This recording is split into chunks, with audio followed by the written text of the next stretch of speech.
Welcome back, everyone. This is Akanar here with more Elden Ring, and today we're going to be doing something a little bit different. We're going to be continuing our exploration of Limgrave as per usual. I've also been playing a little bit off camera and have made some interesting discoveries that I'm excited to share. And we're going to be resuming our fight with Crucible Knight. One of my favorite sayings is fresh brain OP, and I'm hoping we can bring some of that fresh brain, fresh body, fresh mind action to that fight. Maybe get some success. But first, we are going to start with a couple trailers. It has come to my attention. Shout out Johannan for letting me know about these. There are a couple trailers that were released prior to the game that are intended to act as a supplement or maybe a springboard into the story and the lore of the game. So I went ahead and recorded my reaction to those. It is one aspect of the game that I also find a lot of fun is on a first playthrough, trying to piece together what you can in the very disjointed and vague storytelling of a FromSoft game. Trying to play detective, put together different pieces to the puzzle. I'm no Vati, I'm no lore expert. I usually end up just as confused as everybody else, but I think it's fun when I watch other people's playthroughs to see what they're able to come up with, what theories, what speculations and discoveries that they're able to make. And that's what I try to do here, is engage in that part of the game as well. So let's check out these trailers, shall we? We're gonna start with the E3 2019 announcement trailer. So let's give it a look.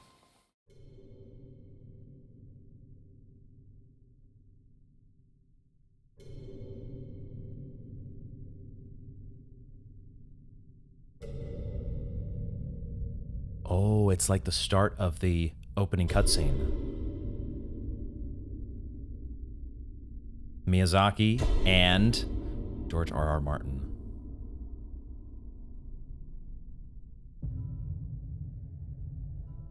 What?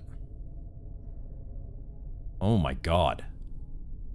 I doubt you could even imagine it. What the fuck? That which commanded the stars, giving life its fullest brilliance.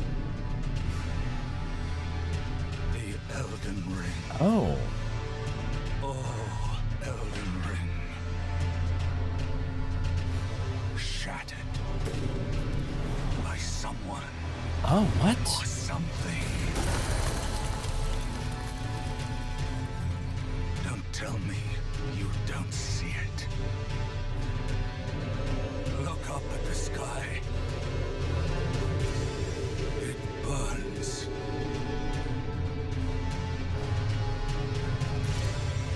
This is so interesting.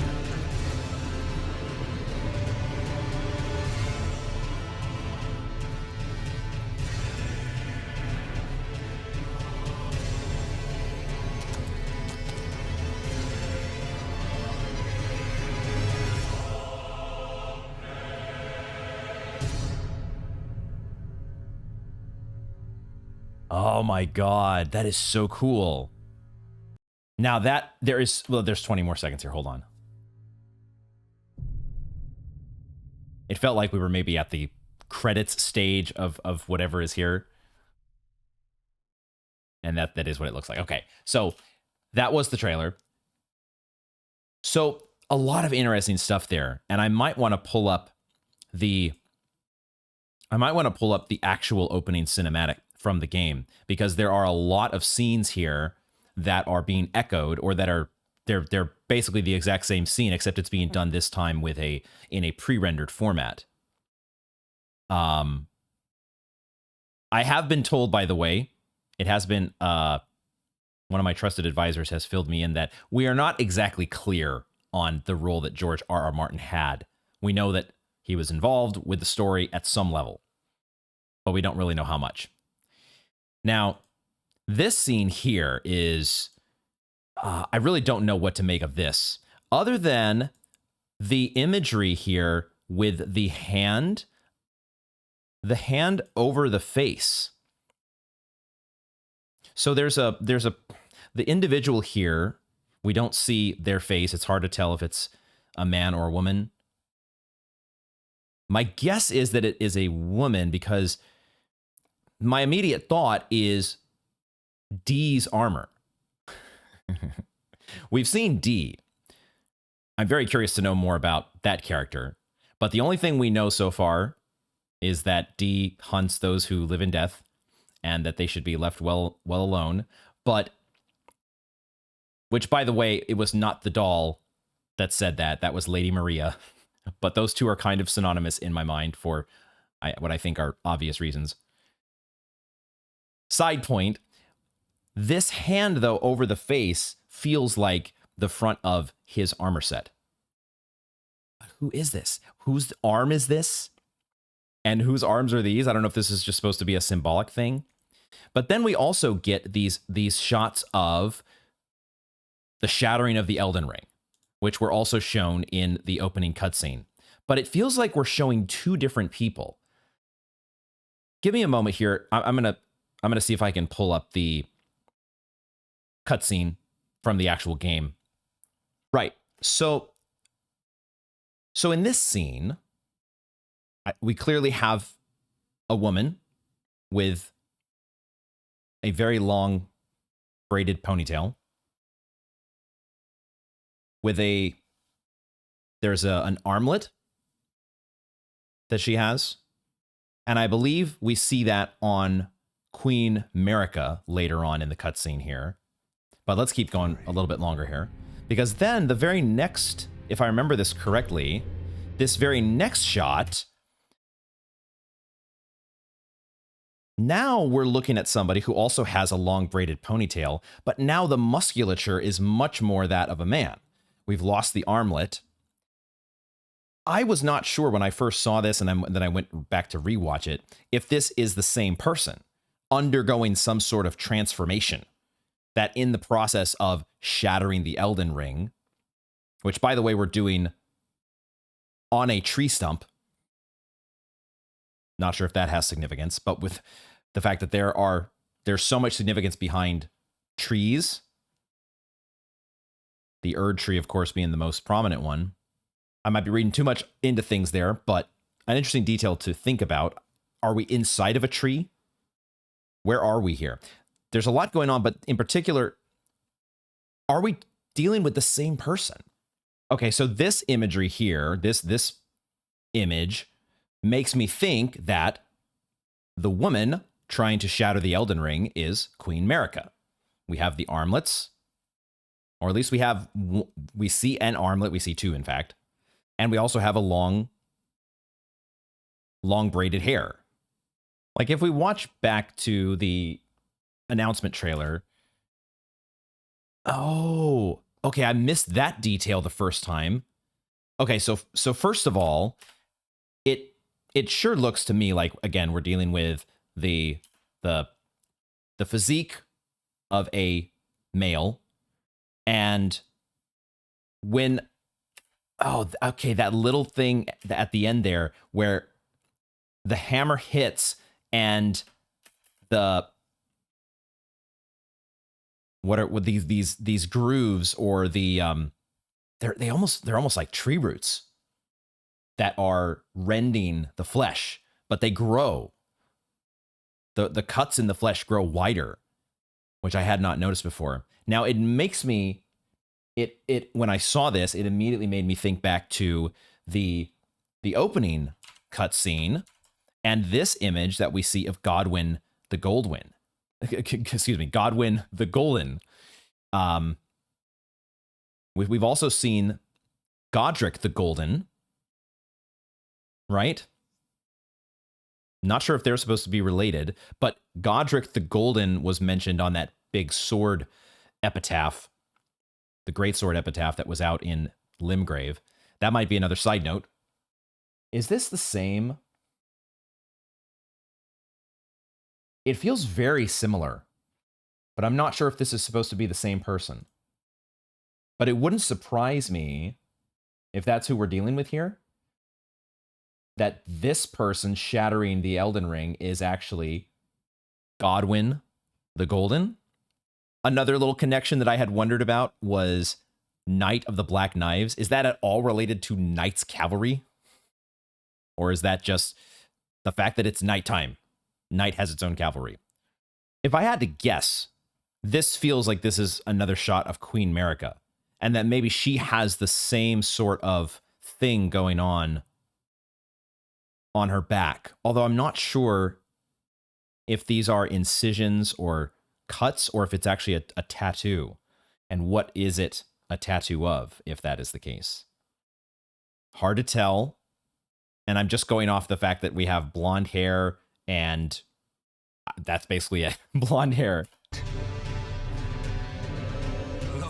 This is another guy that we've seen in the opening cutscene. I think we saw him along with the redhead here. Maybe I'll try to find them in the cutscene. Yeah, I think they're actually in the same scene. I had not noticed this before, that this character does have red hair. I was looking at the sword. I was kind of thinking that this was, I don't know, like somebody who was dead. Somebody who was kind of either hollowed out or maybe even like close to being a skeleton. I hadn't really looked at the face, but it does. I think we're definitely looking at the same person here. If I go back to, yeah. And that hand that's putting on the armor piece. Now, at the same time, when we see the hand here in the announcement trailer is pretty fucked up looking.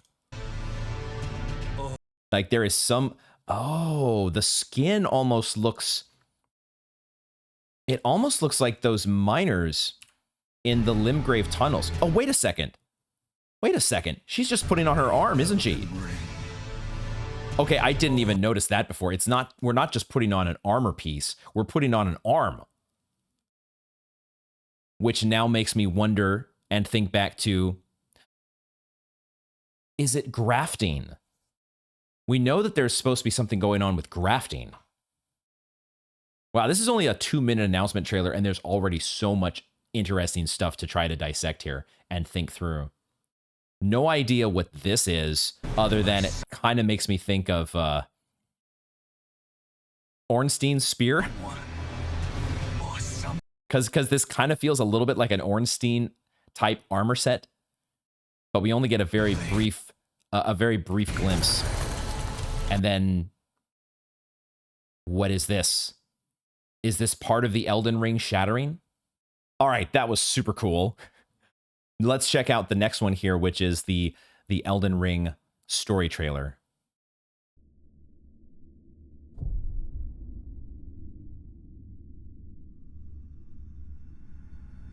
It happened an age ago.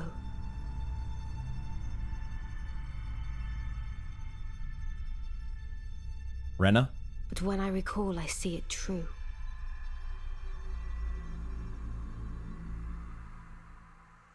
On a night of wintry fog,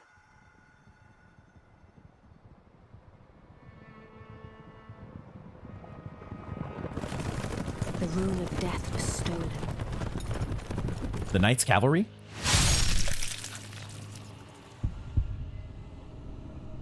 And the demigods began to fall. Godwyn? Starting with Godwyn the Golden.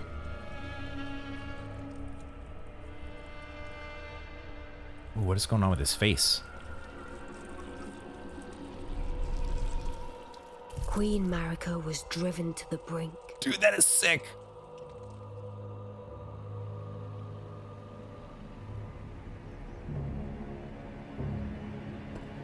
Margit? The shattering ensued, a war that wrought only darkness. The Elden Ring was broken. But by whom? Where is this? And why? That's what I want to know. That's a site we're well familiar with, but it looks even cooler in this scene. We are not familiar with this quite yet, though, I don't think. Wherever this is, What could the demigods ever hope to win by warring? The Stone Digger trolls.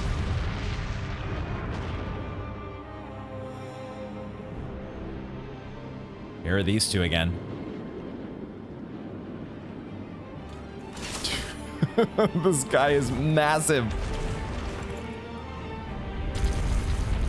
What? Conqueror of the stars, General Radahn. Oh, that's Radahn.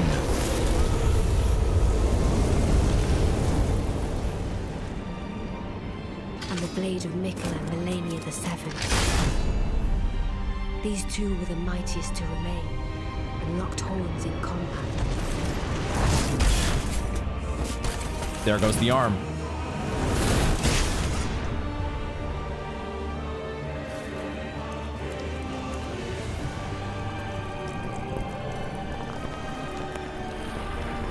But there would be no victor.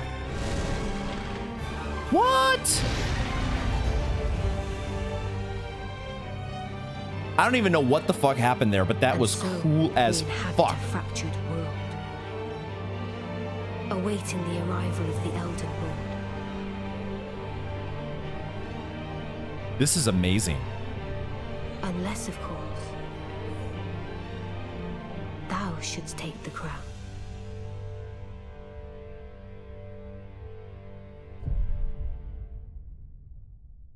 Whoa.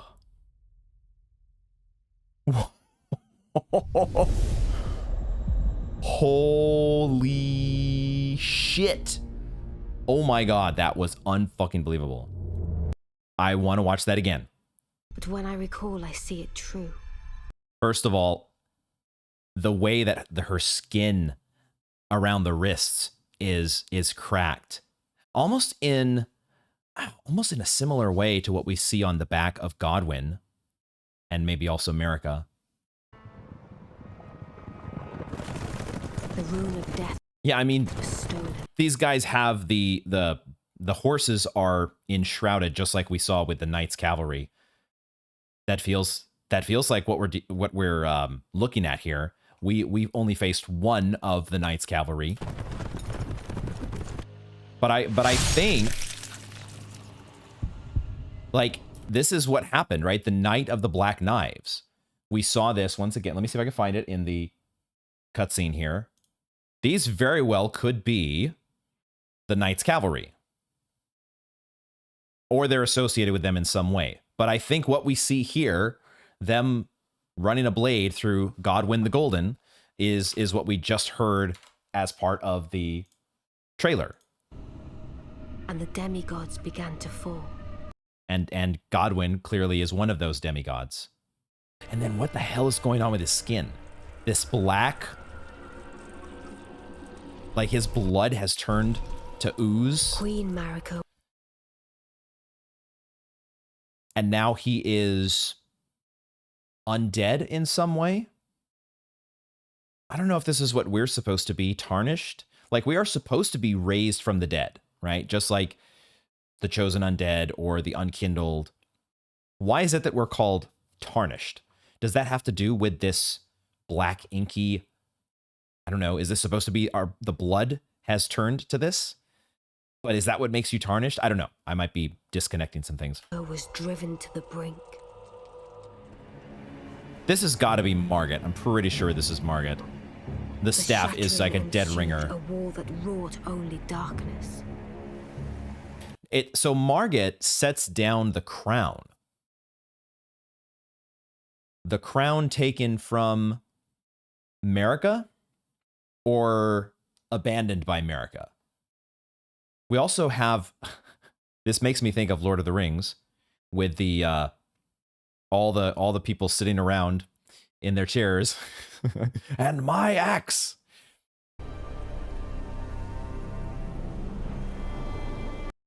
Okay, there is on the building here, there is a is that a depiction of the Erd tree? It's a little tough to make out, but there is some sort of engraving there, which maybe we'll try to keep an eye out for, because this feels like this is Castle Stormvale, but Castle Stormvale is under siege by who? I'm trying to see if I can make out any of the soldiers. What could the demigods ever? It feels like maybe like we see these round hats as well as the soldiers' hats. Is this Godric and his forces invading the castle and taking over? Is that what happened? To win by boring. Because they do look like they have... I think now I can see the armor set here. It does look like this. The armor set that we see on the soldiers of Godric.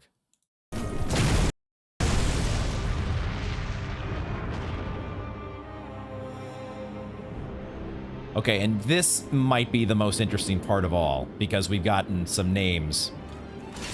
Radon. Which this part is so sick.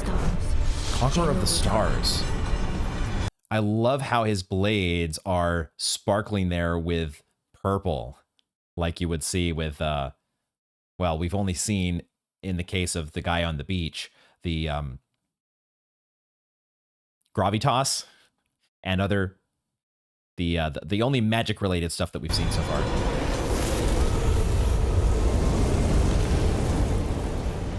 It's just ginormous. And the blade of Okay, the Blade of Miquella. Millennia the Severed. Here we go. Okay. Full disclosure. This is the other thing that has been, at least in some regard, spoiled for me. As I have tried as best I can to try not to look into anything Elden Ring related, there has been one particular name that I have not been, I don't think there is any way possible I would have had to completely stay off the internet to not come across this name. But it's not just the fact that this name is one that I've heard, it's that it feels like it is the only name that I have ever heard in conjunction with Elden Ring. And that is Millennia. Millennia. Millennia. And it always comes up in the context of the fact that she's a boss, and that the impression that I've been left with is that she is like the hardest boss ever, because people are always saying how they're dying to Millennia. That's pretty much all I hear. I'm dying to Millennia. I'm dying to Millennia. Oh, it took me so long to beat Millennia. Stuff like that. To where I've built up this impression in my head, which I don't want confirmed or denied, and it could be completely wrong, but the impression is that Millennia is going to be, if not the final boss, is at least going to be the most difficult boss ever. Like, just hands down, without a doubt, the most difficult boss ever in all of FromSoft, and maybe in all of video games. At least that's the impression I'm left with. Again, I don't want to know for sure. Please don't tell me anything about Millennia, other than, of course, we know her name, and we now know she's a redhead, and we kind of have an idea that she has, well, her arm has been severed, at least. Millennia the Severed. That is a piece of information that I was not aware of. So I have not really, up to this point, known what the character looks like. I have just known, like, there's a boss in Elden Ring called Millennia, and it's like the hardest boss ever. Now we finally see Millennia is the Blade of Miquella. Millennia the Severed. I was starting to actually, in my mind, wonder if she was related if the name Millennia was at all related to our wannabe finger maiden, Melina. I thought, very similar sounding names there. Is this one of these things where Miyazaki is going to introduce a character to us, supposedly our firekeeper / doll leveling up assistant, and then all of a sudden she's going to turn out to be the final boss? Because I know that Millennia is a boss. Does Melina turn out to be Millennia? Doesn't look like that's going to be the case now that we have seen. And I'm really actually glad that we have seen this, because this really feels like what you would expect for an opening cutscene. This is how one person had described this to me, is that this is kind of what you would see or expect to see if you were playing DS1 for the first time. You get this awesome introductory cinematic that lays out all these key characters for you, names these key characters and boss fights in such a cool way. And that is totally what this story trailer has done, and I'm so glad we've checked this out. And I'm also excited now to know more about Millennia. This is such a sick helm. But her arm does kind of feel like what we have seen with the miners in the Limgrave tunnels who were very resistant. I guess we saw these miners in the Celia crystal tunnels as well. They're very resistant to physical damage.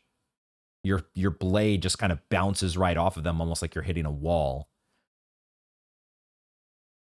Like the skin is becoming petrified. Is that what's going on with Millennia as well? Let me watch this again, though, because I was really confused as to what exactly happened here. These two were the mightiest to remain, and locked horns in combat. So obviously Radahn severs her arm. That part is obvious enough. But then here, okay, it looks like she jumps on top of him and runs her blade through the back of his neck. Is that what's going on? I wasn't sure if somehow she had like fallen on a blade, because it looks like she also got ran through. This is really a little tough. We almost have to slow this down. I'm going to do this without sound here so it doesn't sound super weird. But we slow this down. Oh, you get to see his face there, or his eye, looking, trying to be ready to defend himself, but she runs the blade, I think, into his neck.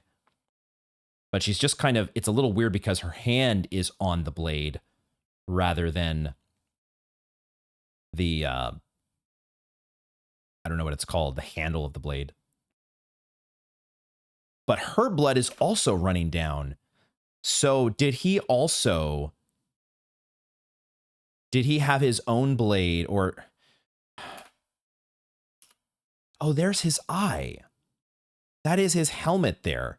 I had seen this kind of like, I don't know if it's supposed to be a lion's head, but that is the top of his helmet because I can see his eye looking up at her.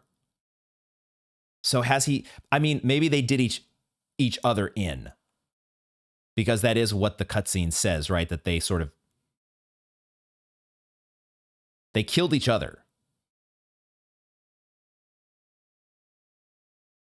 This is just so well done. And then we get, I guess, his hair, like he's going Goku or something on us. Super Saiyan? Like, what the hell? It almost feels like, you know, like the little trolls. What are those little toys with the troll hair for kids? Yeah, what the hell is going on with that? Dude. That was the best part of the trailer for me. All right, there you have it. So that was a ton of fun getting to see those. And once again, shout out to Johannan for bringing those to my attention. It was a lot of fun getting to see some names put together with some faces that we've already come across in the opening cutscene, and especially now that we have a little bit of sense of the game, we've played around a little bit in the world here. It was really cool getting to see some of the details in those trailers. So let's get on with the gameplay now, shall we? We'll worry about Millennia for another day. And Radahn, holy shit, that's got to be a fight, right? All right, on with the show here. We're going to talk with, I've made it over here to our buddy Yura. I noticed that we did not actually finish talking with him last time when he helped us out, so I wanted to see if there was any extra dialogue that he had. You must not forget, though, those who partake in dragon communion. Okay. Will one day shed their humanity, their hunger for dragon, their yearning. Only worsens until the floodgates burst. The strength of a mighty dragon. It's no surprise that dragon can... Same as before. Okay, I just wanted to make sure that there wasn't any extra dialogue that we were missing with our friend Yura. He's hanging out here, and then when duty calls, he springs into action, which we're very much grateful for, including his Amazing choice in headwear. Okay, let's get on with the show now and actually start some fighting, because we're gonna give another shot here on Crucible Knight, because I should not have been as stubborn as I was last time. First of all, we've got to be very wary, very careful about Elden Ring, and not making assumptions about bosses, and just the fact that, oh, it's another Everjail boss.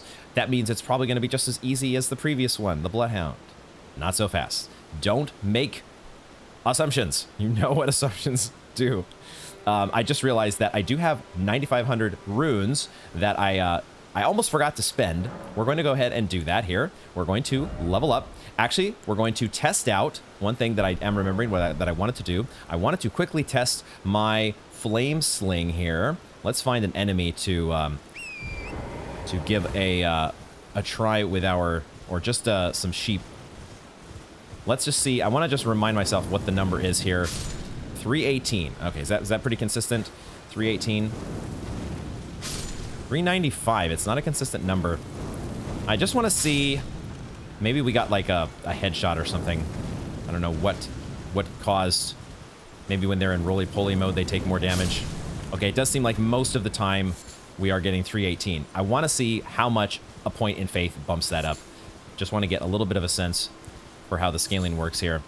So let's go ahead and level up a point in faith. We're going to continue. I think we're going to go down.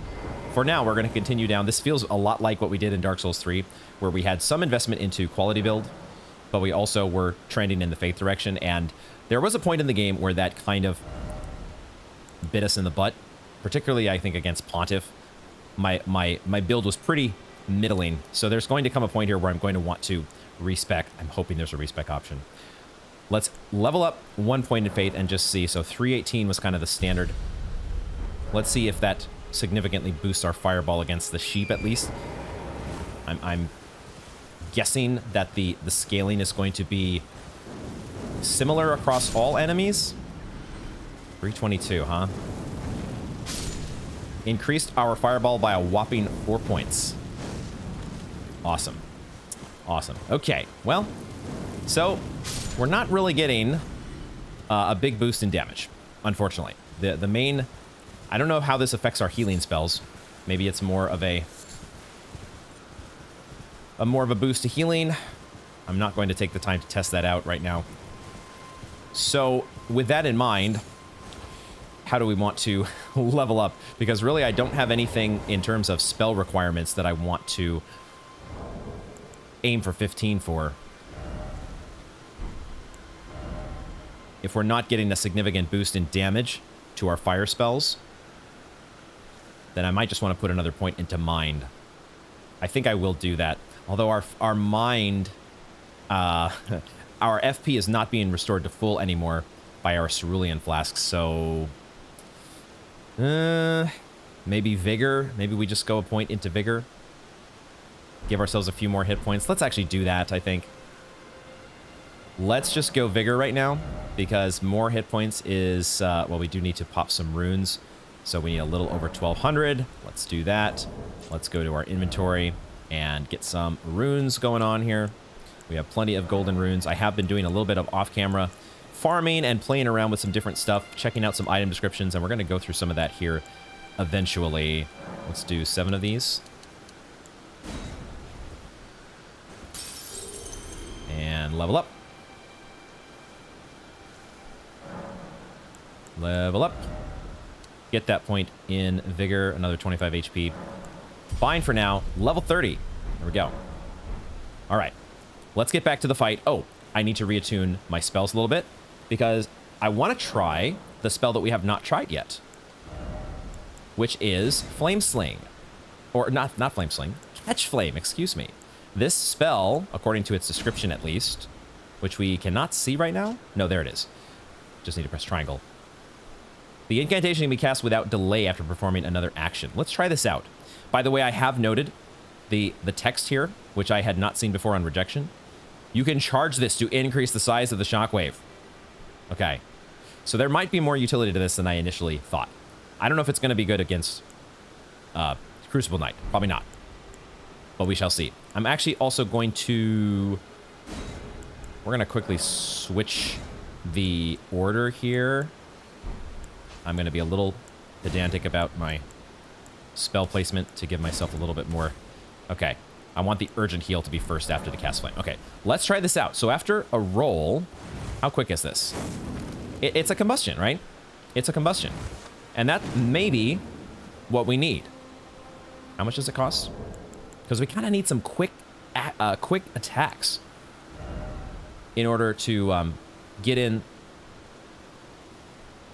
the openings against Crucible Knight. What am I doing here?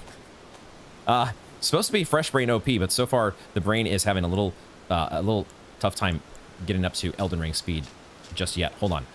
10 FP. Okay. So a point into mind would not have given us another cast of this. So we get 9 casts. Let's see how this does. Let's rest. And let's get on to Crucible Knight. Enough dilly-dally. Jesus Christ. Let's get back here to the fight. We're not going to be spending all stream on this. We're not going to be derailing everything. We'll pick up some materials here on the way. But I do want to at least get some amount of attempts here while we are at the beginning of a play session. And hopefully, because our fireballs did pretty well. The Flame Sling was actually a reasonable attack in terms of damage. The problem was that the cast time is a little bit too long. Maybe Catch Flame will solve that. Let's see what we've got here. Is there anything else that I wanted to change in terms of... So I have rearranged my pouch a bit. So I do have fire paper to the left, and I have fire bombs to the right. So we have fire bombs, like, in if we need them in a pinch. And then there is a holy water pot, bone darts, some stuff that is not particularly useful here. So maybe I will just take those off. I don't think we're actually going to need any of this stuff against this guy, so we're just gonna take those off altogether. And we're also going to bring back, I forgot to re-equip the Halleck Drake Talisman. So there we go. Okay, we're getting some stuff. We're getting some things up to snuff here. Let's just take these off as well.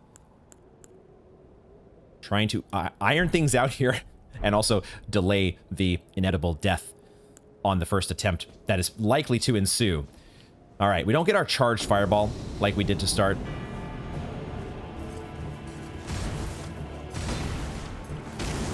$144? Yo. Okay, we do have to be really close, though. But that was reasonable damage. Much better than we were getting with the... Puts the shield up, though. Much better than we were getting with the katana.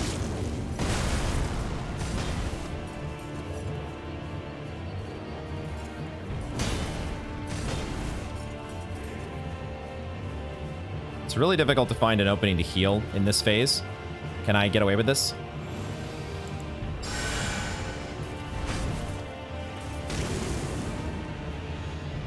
I like the damage that we're dealing here. Ready for that move this time. We saw plenty of that wombo combo.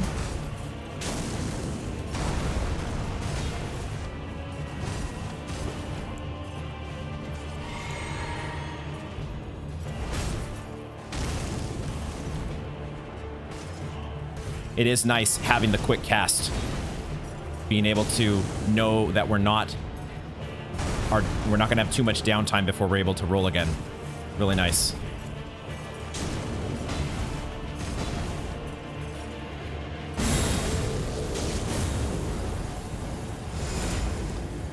Take the time to heal here. Top off.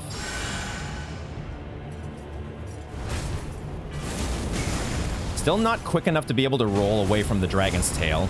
So I just maybe need to be... Fuck. That was a terrible roll. So now we're going to try... I need to... I need to get him to go angel mode. There we go.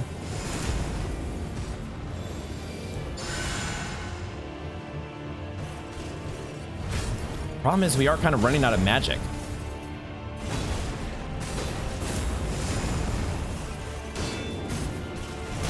No! Okay, some of the rolls are still too early. 3 flasks of Crimson Tears still.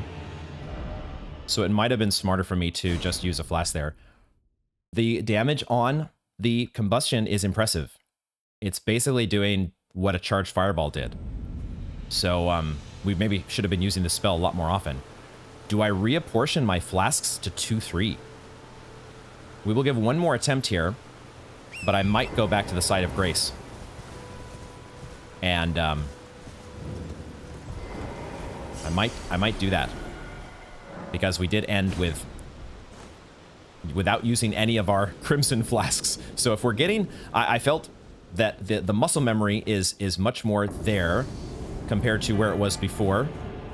I mean, the muscle memory has really, well, okay, I need to stop talking. Let's just stop talking.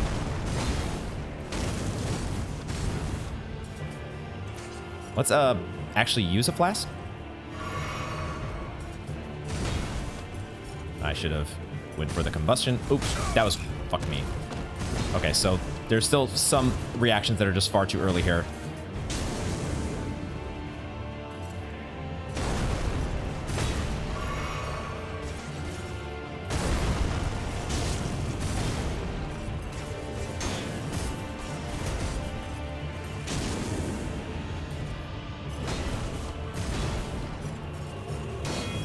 I'm waiting too long on that.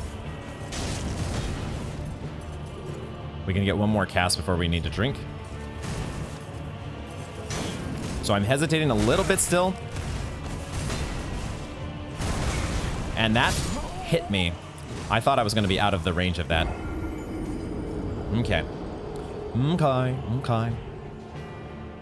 Let's go back to the site of grace and let's see if we can get away. I just made some really poor dodges there. We had a pretty good first attempt. Hopefully it's not all downhill from there, but we're going to quickly reapportion flasks to 2-3. Feels like a pretty good strategy, though. Just need to get good. And it could still be that we're under-leveled, that we're not where we need to be to face this guy. That is still a possibility, so we're not gonna overdo it on attempts here. This is attempt number 3 for today.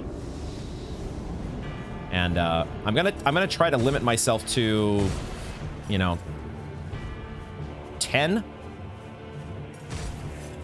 Maybe not a, we're not gonna maybe set a hard limit there, but I don't want to be doing this another 20. I need to not fucking roll into that though, Jesus Christ. I'm falling into old habits.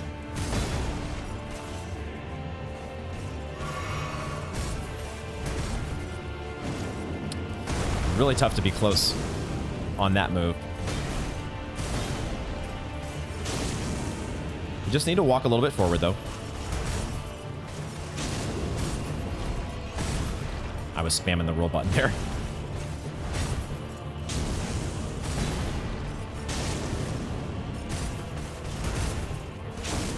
Just delay a little bit, and you're good to go.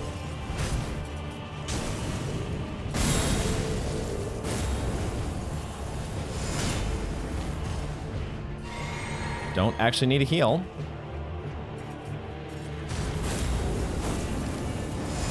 Shit! Are you serious?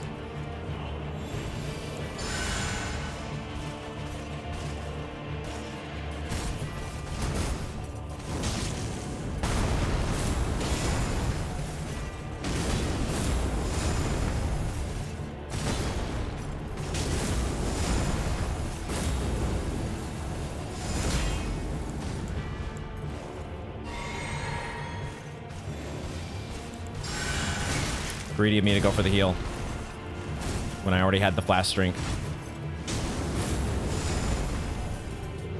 Angel wings? Angel mode? I cannot go Dragon's Tail there. That's stupid. Cannot go catch flame into the Dragon's Tail.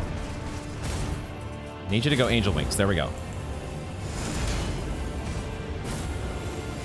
Dude, the big one. Why? That move is so fucking unfair, man. Dragon's Tail?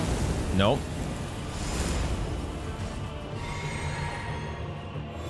May not get away with this, but I'm gonna try. Dragon's Tail.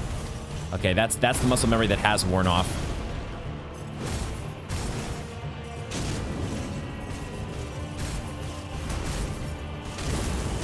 He does do that after the shield bash. I thought we had determined that he doesn't. I need you to do angel mode, thank you. We're almost out of magic, though. We're gonna have to resort to spear. All right, spear it is.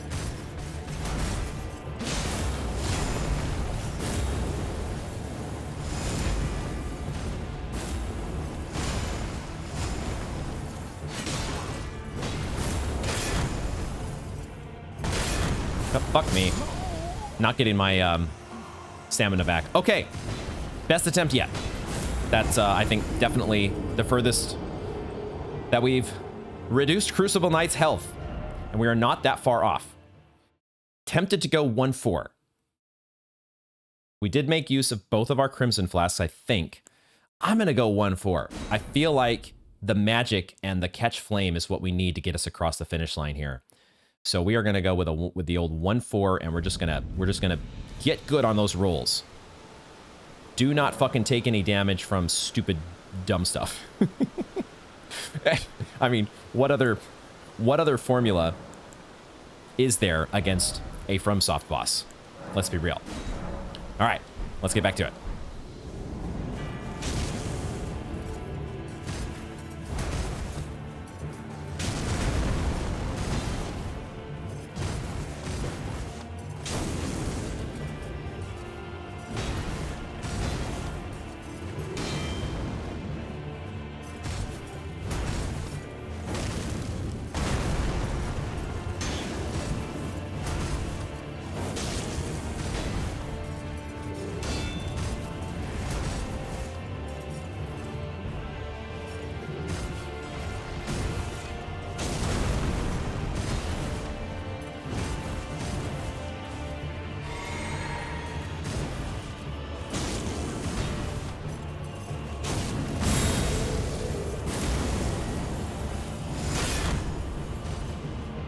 Okay.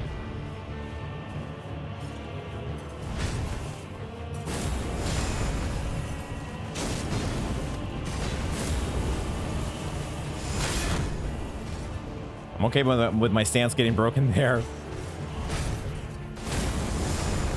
If we just instantly do the catch flame, we have time.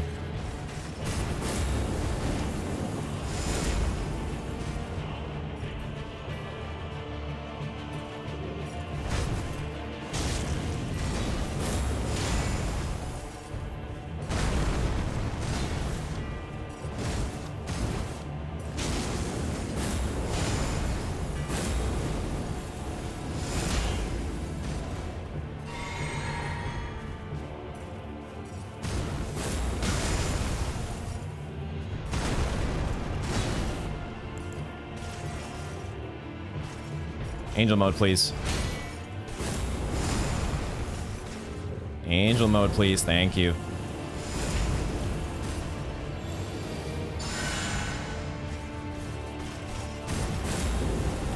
Not now.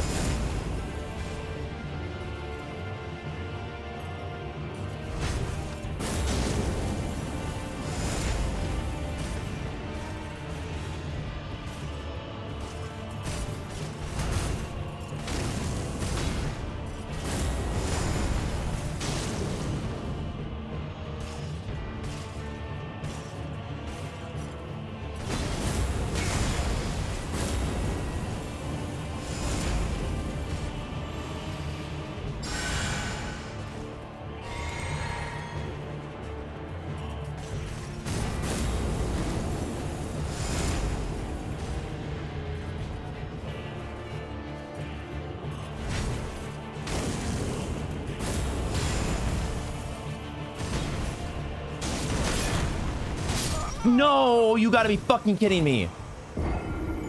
No. Dude, we've got this. We fucking got this. But What did I do wrong there? My stamina just wasn't high enough. And I went for a block and my stance got broken. Fuck. That was so clean. We got this, dude. We know the moves. We know the fucking moves. We have enough juice. Magic-wise, we can fucking do this shit. God, that's painful, though. I want to beat this motherfucker. We're going to beat this motherfucker. This is happening.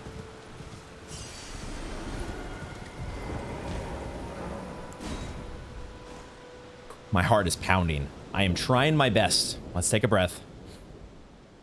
Trying my best to stay calm and stay in the moment. Focus on the moves.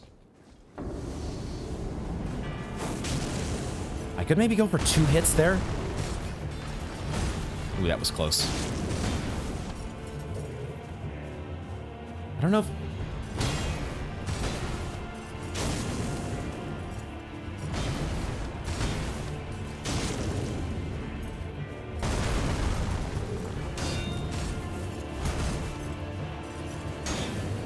I hesitated because I wasn't close enough. And hesitation is defeat.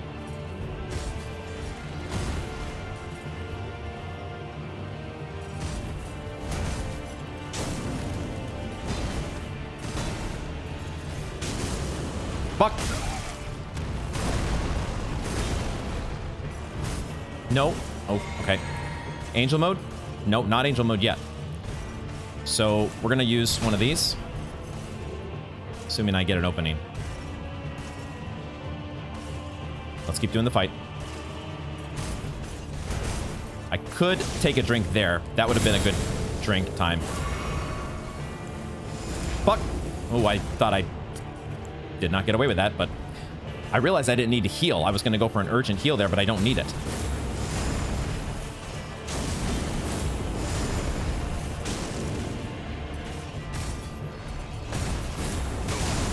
Gotta wait for the dragon tail, dude. I'm getting impatient. We'll go for a regular heal here.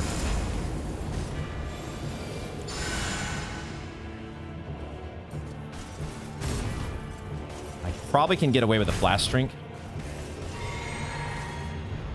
And I still get full value there. Okay. Dragon tail? Not angel wings. Dragon tail. I mean, I'm okay blocking it. Better than the alternative. I should have cast there. Trying to get as close as I can.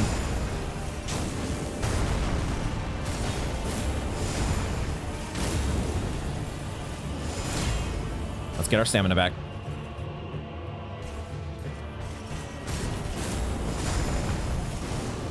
Close enough.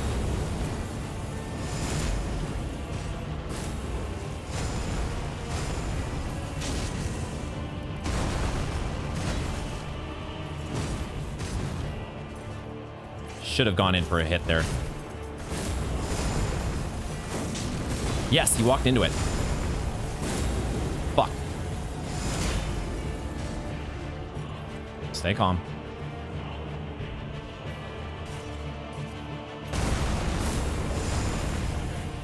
I'm getting a little bit too far away when he does the dragon tail.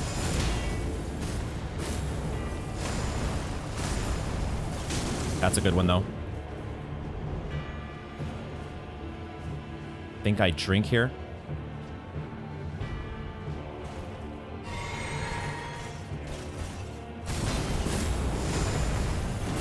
Shit.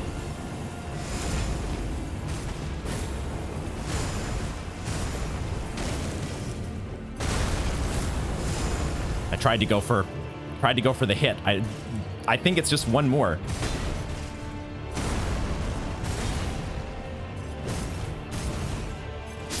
Get out of my game, you fucking dork. Oh.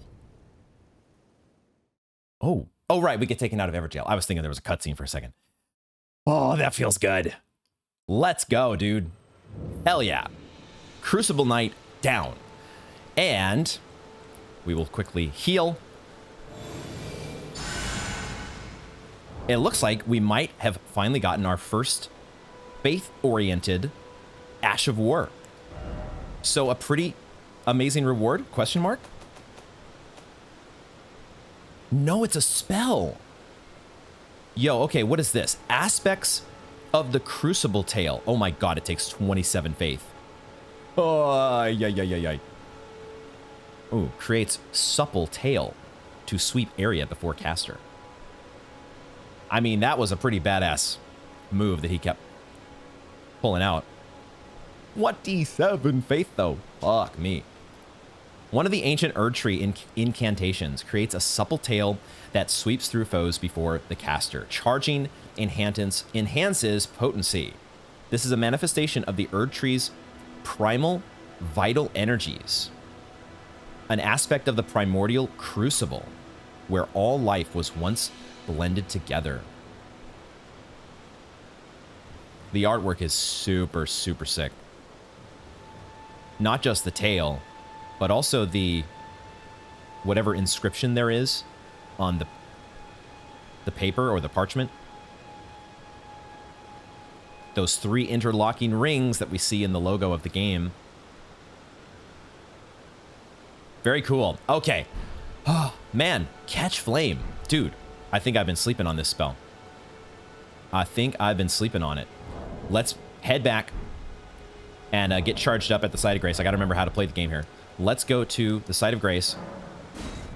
Recharge our flasks. Switch over to 3-2. Seems like a good default when you're going into unknown territory. And we also want to bring back... I think what we want to do is... Let's keep Catch Flame. And let's equip our Fireball as well. And we'll have 1 heal. Which one do we want? I actually don't know which one is like more efficient in terms of FP. But I think I'll go with the Urgent Heal. And we'll reapportion flasks to 3-2. Okay, cool. So now let us begin to our exploration of Limgrave. And I will also take a brief peek at my list. Let me just bring up my notes here. My list of discoveries that I made as I was playing off camera. I was just going around doing a little bit of farming and also kind of checking some of the places that I've been before. You know, maybe looking for Bach, trying to see where he has run off to. Didn't find him, but let's see. Let's see what we've got here. Yeah, we figured out that we can charge rejection. So maybe we'll play around with that at some point. Ooh, I have... Oh, that's right. That's right. Okay. There were a couple pieces of... There were a couple items that we picked up. Let's sort these via... Well, one of them is here. As I was re-exploring the Limgrave tunnels, I noticed there was a piece of loot that I had missed in my footage. So I went back down there, and I also farmed a few smithing stones. But this dropped from one of the rats. The rats can drop rune arcs. Just like the rats could drop humanity in DS1. Is this the equivalent of humanity? I don't think so. I still don't have a great rune. So I don't know really how powerful of an item this is. But it dropped from fucking rats. What's up with that? The other thing that I had noticed, I read through the text on some of my items here. And I noticed that the holy water pots look like they are a way to deal with skeletons.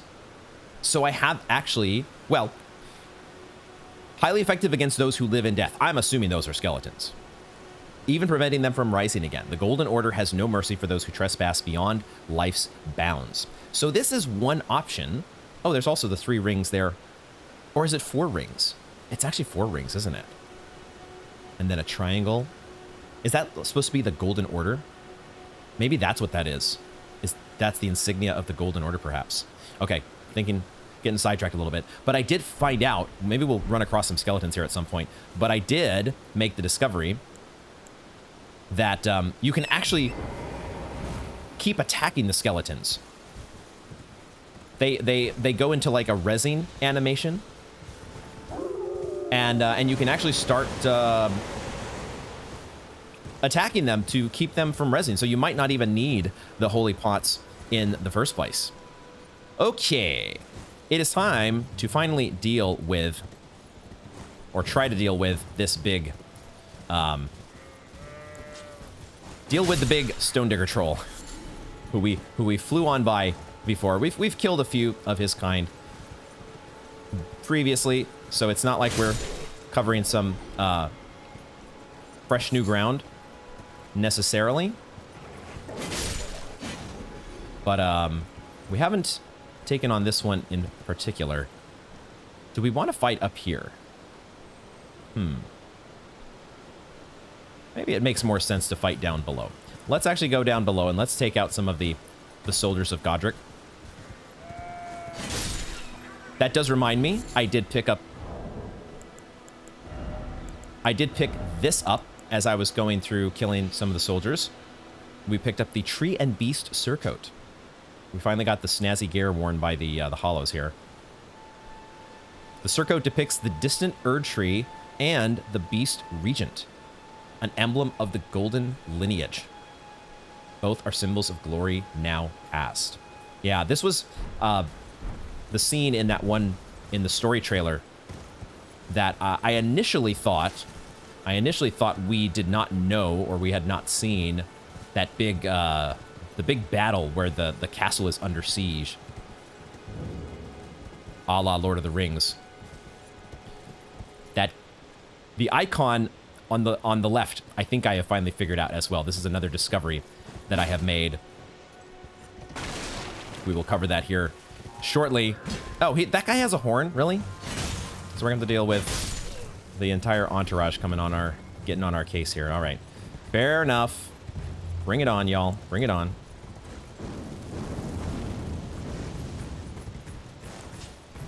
We can deal. We can figure out a way.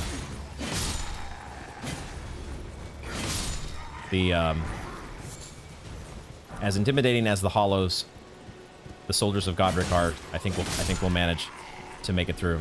What was I saying though? I was talking about the scene that we have in the trailer. At first I didn't know where it was, but then when I watched it again, it does feel like it is very clearly the castle up here, Castle Stormvale.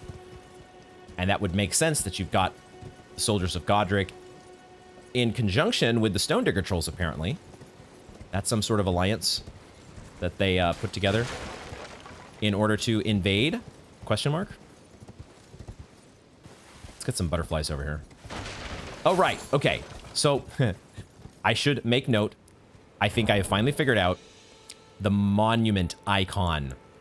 I think we had read this piece of text during episode 1, the Spirit Calling Bell, but it didn't click yet what they were talking about. When summoning is possible, the monument icon will be visible on the left side of the screen. Mystery solved. All this is telling us is when we are able to summon the Ashes of War. That's all it is. It's nothing more than that. And so they do actually, you know, yes, it's an obtuse menu system, or you know, you have to go digging. You have to go digging in order to figure out what's going on, but they do give you the means to do so. If you eventually read the right icon. Okay. Let's get you out of here. If you eventually read the right icon, what am I saying? If you eventually read the right item, you will discover the mysteries of the various icons. Okay, when does this guy come falling down? When is that gonna happen? There is an item stashed over here that we had just run by. Probably a super important item.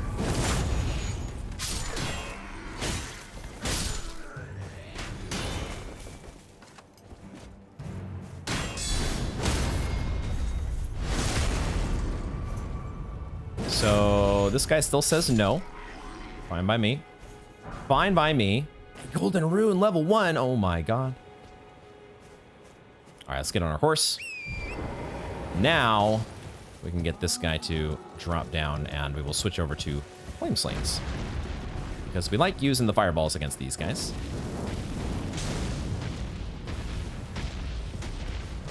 Would you please attack?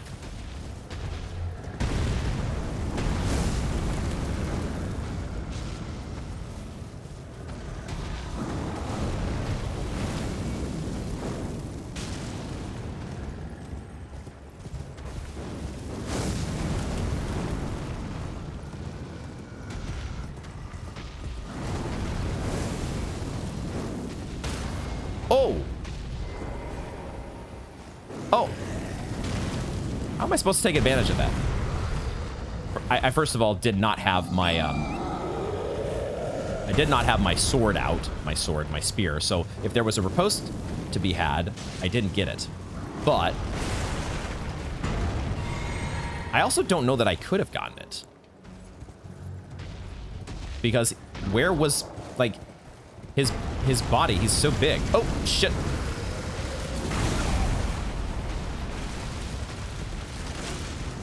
Like, I didn't see where you would logically connect for a riposte there.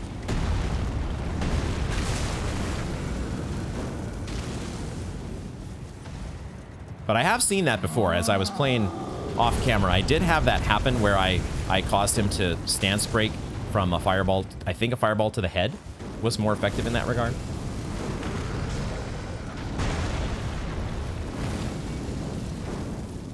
All right.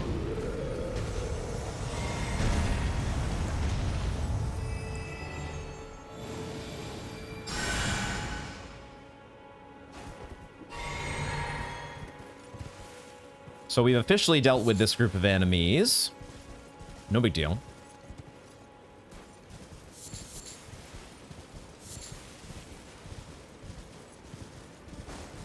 Now, was there... We know that we saw a guy up in the gate here. Is there a set of stairs or something? How do we get to that guy? Is it along the side? Maybe it's along the side up there I need to go.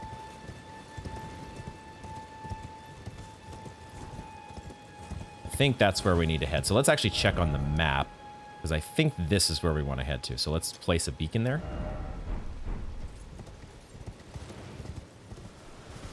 Oh, I think I hear a scarab. Feel like there's a scarab hiding around here. Where are you at? Where are you at? There is also a way to get into the wall. Scarab must be down here. Oh, it's literally right there. I don't need a flask right now. Let's go and try to take out this guy. And then see if we...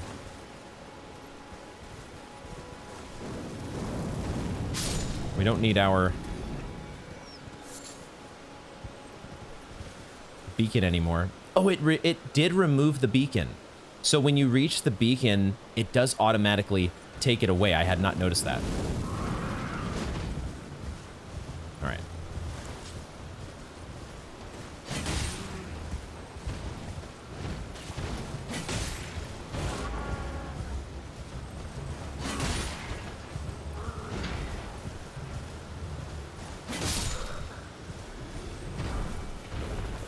A dismounter. Did we finally get their weapon? Dismounter? I hardly know her. Where the hell is this thing? There it is. Next to the Bloodhound's Fang, because it is a curved greatsword. Has spinning slash. We would need a bit more of the quality build stats.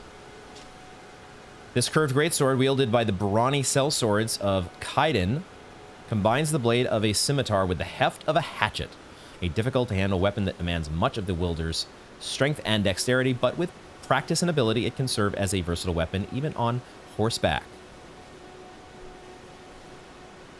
The spinning slash is pretty cool. Heavy. We would need some more endurance.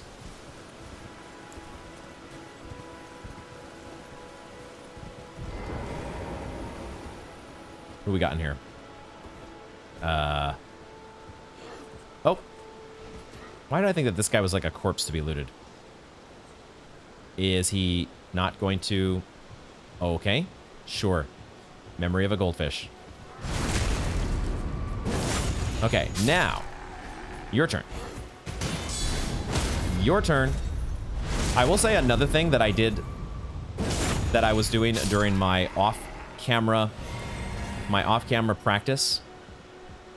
I was trying to parry. I did pick up the heater shield from the vendor back at the round table, and I was attempting some parries against these guys, and I was getting some.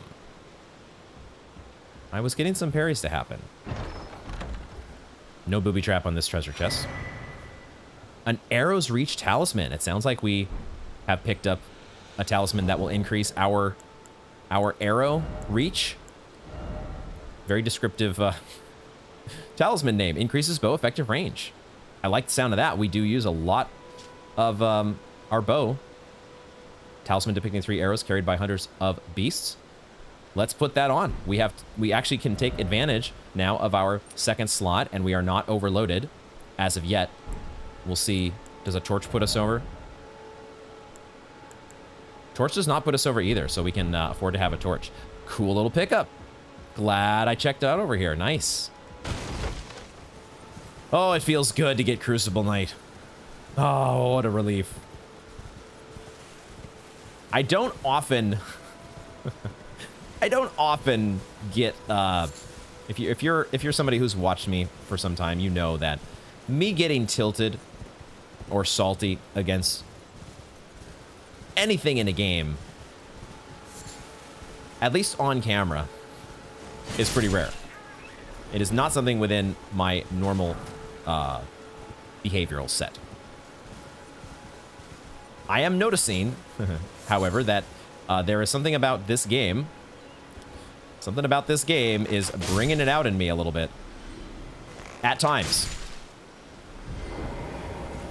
And I'm going to try to be wary of it, because I am prone to tilt just like anybody else, especially when I'm by myself.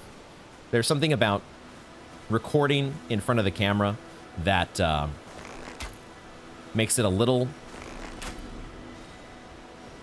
The fact that I get to share my pain and suffering with an audience just you know, really usually acts as a soothing balm to keep me at ease. But not so much against Margit, and really not so much against Crucible Knight. But again, it's a matter of expectations. Are you managing expectations properly and realizing that, hey, just because it's a mini boss in an Everjail doesn't mean that it's going to give you the time of your the fight of your life. Doesn't mean that it's not going to give you that. Whatever I said. I think you know what I meant.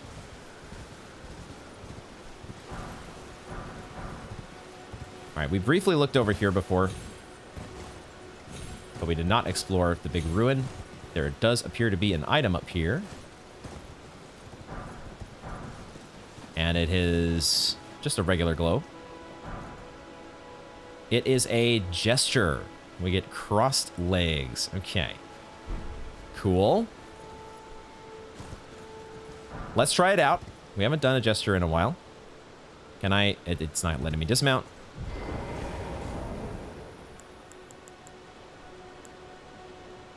I like the what do you want, especially the fact that it lets you just do it anywhere. Like, you don't even need a wall.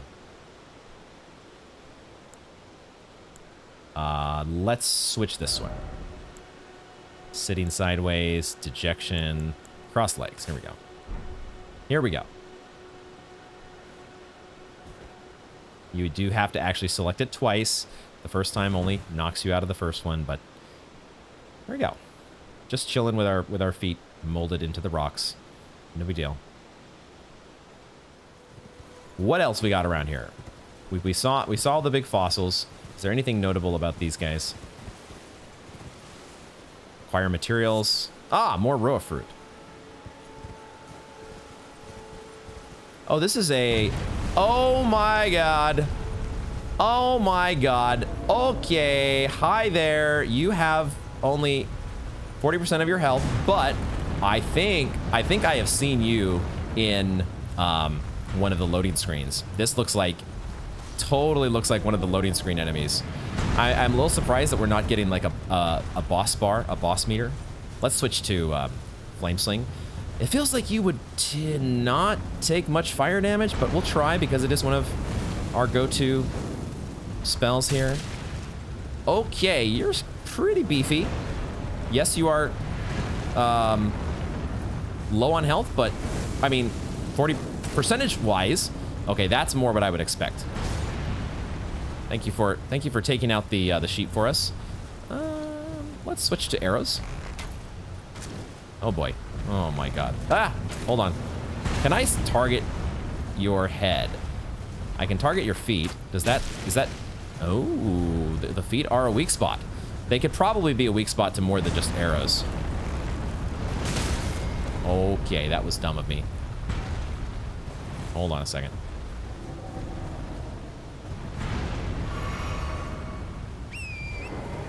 Hold on a second here. Okay, the increased range is showing up nicely. We're still really chipping away ever so slowly. Let's see what our spear does. Feels a little Iron Golem-esque. Yeah, the spear does much better. Ooh. I thought he was gonna do some sort of like explosion. I don't know why I thought that. We do a much better job though with the spear compared to the arrows. He's really, really getting a little tilted. Let's get that last hit there. Yeah, there was a little bit of an Iron Golem feel to that guy. Okay, I was not paying attention to our runes. I don't know how many runes we got out of that. That definitely did startle me. I was right in the process of realizing that, oh, this is not an animal fossil here, because these others feel like, I don't know. I don't actually know what they are. We don't see enough of the fossils to know whether they're, like when I think of fossils, I immediately think of dinosaurs, because that's who has fossils, dinosaurs. And then I saw, oh, there's a pair of feet here, and then, oh, there's a giant guy with an axe trying to murder me. Luckily, he was slow as hell. So I guess that means that we've explored the fossils. I think that was the big thing to find there. Cool. Right, and we have the jellyfish up on that precipice. Although, I'm seeing something glowing red, I think. Let's just go up there, shall we? Although I don't know if we actually can. We might... Is there a way for us to get up to this platform? We can climb up here. Maybe? There's an owl. Random shit dying. I'll take it. How do we get up here? I don't know if I can. I don't see any... I'm not seeing a spot for us to climb up as of yet. Oh, there's a way around here. Oh, okay. Here we go. Here we go. Okay, there are jellyfish everywhere. Now these jellyfish... I'm gonna try fire. Not bad. Ooh, they go red. Oh my god. Poison?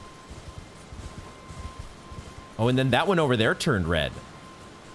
They all turned red. What the hell? Okay, so fire did not do a one-shot, but they are all red now. Holy shit.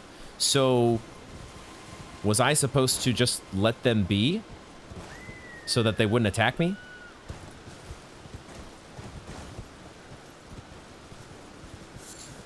These jellyfish over here are still regular color. So do they not... Oh, except there is a red one. I thought I saw a red one. There's actually a handful of them, which I thought I had seen from below. What is the story with these guys? Do they actually attack if you just get in range? It doesn't feel like they do. The ones that are not red, at least.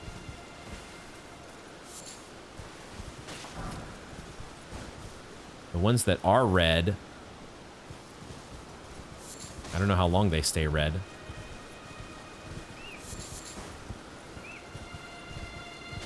I've definitely started the habit of looting everything in sight has definitely started to emerge. There is an item there that I'd like to get. So let's try arrows. Problem is, they're gonna turn everybody else red, aren't they? Yeah. Arrows are not supremely effective. And now everybody is potentially aggressive. But I don't think that was to be avoided. Fireballs are reasonable compared to arrows. So we'll just keep using those. We don't have to charge them. Okay.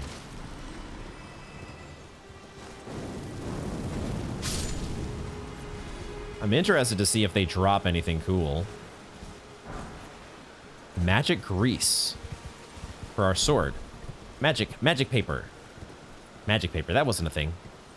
Magic grease is a thing, though. Do we get anything for taking them all out?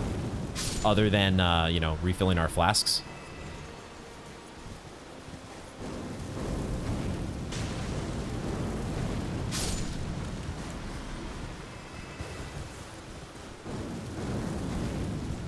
Oh, there are some skeletons here as well. Had not recognized you all at first. So maybe we get to try out the technique that I was talking about, which is to come and attack. Try to attack the guy as he's rezzing, although it's a little hard to do on horseback, actually. Oh, we got a jellyfish on our case too. All right, let's take it back a little bit here. So if we go up, not doing the thing very well here.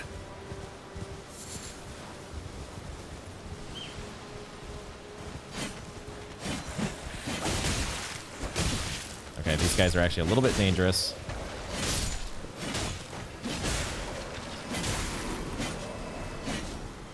Yeah, see, if you just attack them while they are trying to res on you, that's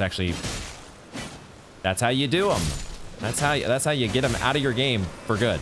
It wasn't really as hard as I was thinking it was. Okay, we did get a refill there on our flasks just by killing that little group, which is nice. So now we get to go back with fireballs against the jellyfish and see if we can keep clearing out these guys. There is another item in there that I see. We should just follow up with a fireball right away.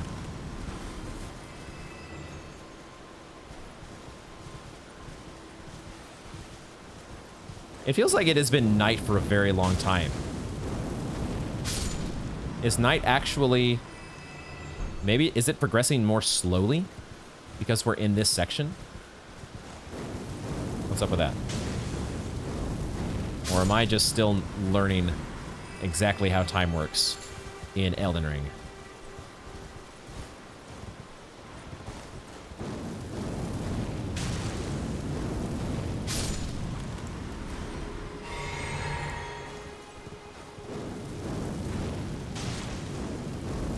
Now, will this count as the last jellyfish in the group? No. Okay.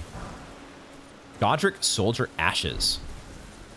Let's give that a look here in just a moment. Did I hear another skeleton? There's also another item over here. Blood Rose. Okay, cool. Oh, you know, I think I heard this guy. I think these guys here actually make noises. And that, I did not figure that out for some time. And I was hearing these noises mysteriously that I could not figure out. where they were coming from. All right, let's read. Let's check out,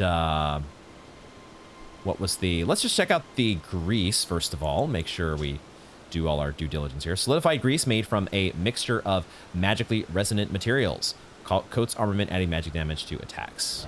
Cool. Let's do it this way so we get our most recent items up here. And I did also pick this up from the Limgrave tunnels. Explosive stone clump. Explodes when thrown together at enemies, inflicting fire damage. Miners employ these stones as tools for rock blasting, but have long forgotten how to craft them. And then we have now the Godric Soldier Ashes. Ashen remains in which spirits yet dwell. Used to summon the spirits of 2 of Godric's soldiers. A duo of spirits consisting of a wielder of devastating charged hammer attacks in the vanguard and a crossbowman bringing up the rear. The soldiers who serve Godric the Grafted are what remains of the army that fled the royal capital of the Erdtree. Okay. The soldiers who serve Godric are what remains of the army that fled the royal capital of the Erdtree. And then they came here to Castle Stormvale. Was the capital the place that we saw in the trailer where you had the seats, the chairs gathered round, and Margit leaves the crown on the throne? I also did look again at this, the Banished Knight Engvall text. One of the 2 knights dubbed the Wings of the Storm. I wonder if the other knight was Crucible Knight. Wings of the Storm. We fight the Crucible Knight out here on Stormhill. And he certainly had some cool ass wings. Maybe there's a connection there, maybe there's not. Blood Rose. Blood-slick roses that bloom in blood-soaked soil. Material used for crafting items, particularly beloved by those who serve the Lord of Blood. Glory to his inevitable reign. The Lord of Blood. We know that there are the Bloody Fingers. Are they related to this?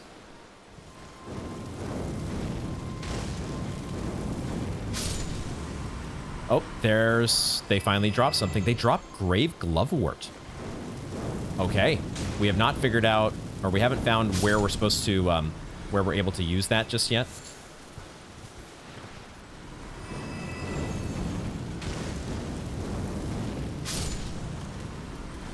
This should be the last of the jellyfish, except we don't have the last fireball we need. Okay, spears work as well. Aha, they do refill your flasks. Very cool. And we get a smithing stone for our troubles. So I think that is the graveyard explored up here on the hill. Oh yeah, and I think the other thing we forgot was, or almost forgot, that I just remembered, is that we had that other sundial out here and I did not pick up the item. And so here we are. I'm guessing it's a sundial. I really don't know for sure, but that feels like a good guess. Let me get some more flight pinions here real quick. And then we will grab this. More starlight shards. We might want to make use of those at some point. Gradually recovers FP. Yeah, those would have been useful against Crucible Knight, maybe. There was an attempt there where we just ran out of mana. All right, let's go ahead and get our finger seal up to +3. I think we're using so many spells now that it just totally makes sense. We've got the smithing stones for it. Let's do that. And then we will level up. We've got... we now have a goal when it comes to leveling Faith. It's a ways off, but there is a spell that we can aim for. So let's keep going the Faith route, shall we? Keep on leveling that up. We'll keep bumping up our fire spells in the meantime, our healing spells, all that good stuff.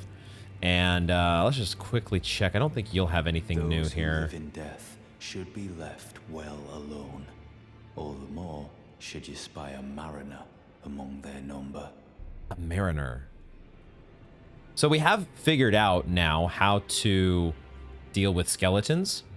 But I'm not sure what he means by a mariner among their number. We'll have to keep an eye out next time we face skeletons. I should have been thinking about that as we were taking them on in the graveyard. I'm not sure what significance that has. We don't need to go here. Oh, we do. No, we just leveled up. So what we need to decide, though, is where we are going next.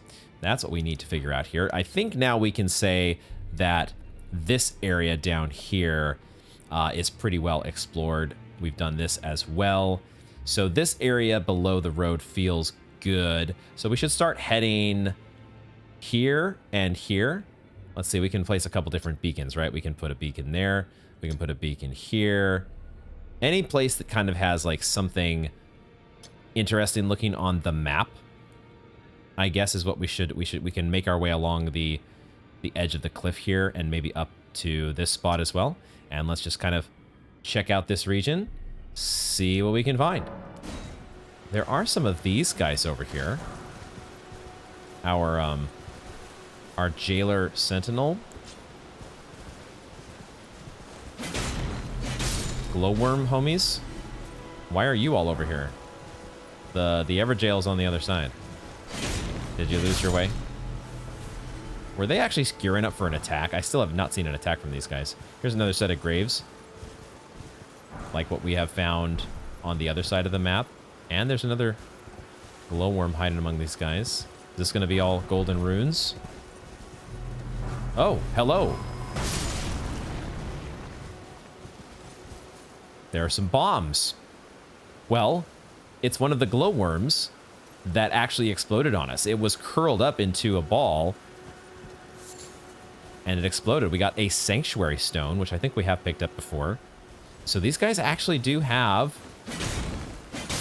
something they can do that's hostile.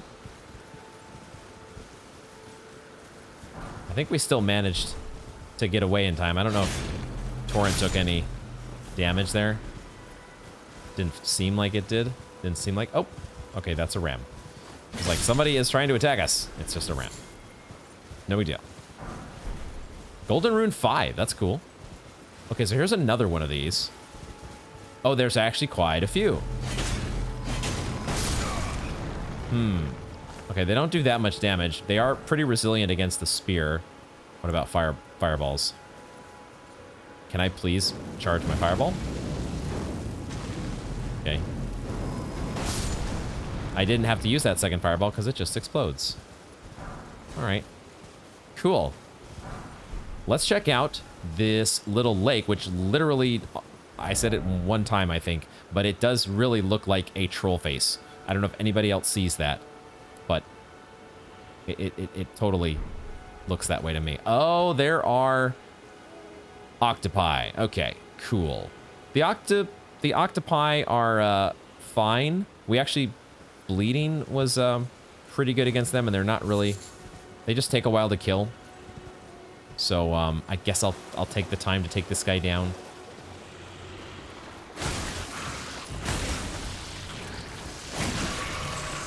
You motherfucker.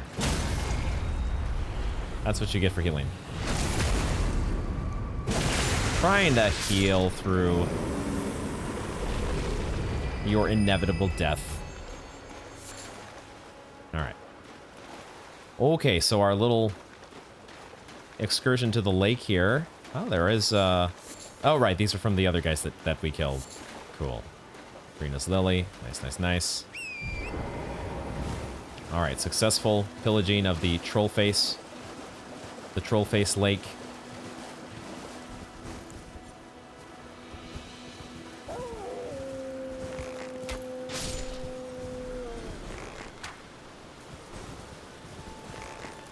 Okay, so this one does have gold eyes.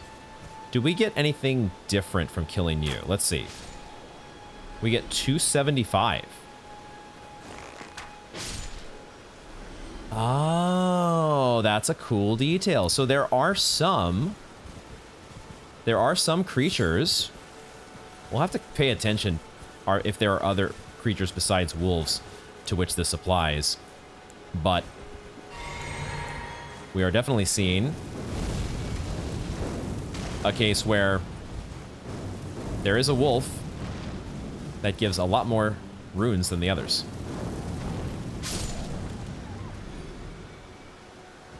Oh, here's another one. 330. Even more. Sweet. So kill the guys with the gold eyes. There is a statue that has an item.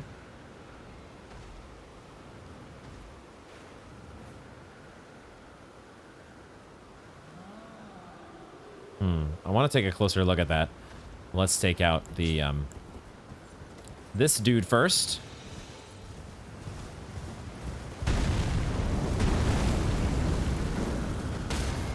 Man. Okay, cool. I did forget to switch back to my spear. So now let's take a look at this. Wow. Hopefully I don't get attacked here, but I want to take a look at this. That is super cool. Your hands are gone. What's that all about? Oh. I cannot just loot it. It's not an item to be looted.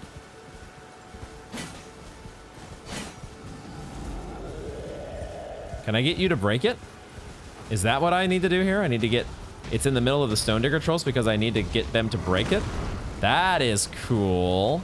Huh. And now there is an item there, isn't there? Oh, that is fun. That is a fun little detail. I love it. Shades of Scorpionness. What was her name in DS2? Nashka. We'll see if we're looting a flame butterfly or not here. But this is one that you don't have only one shot. You don't have only one shot to get the loot. You can just respawn the Stone Digger Trolls. All right.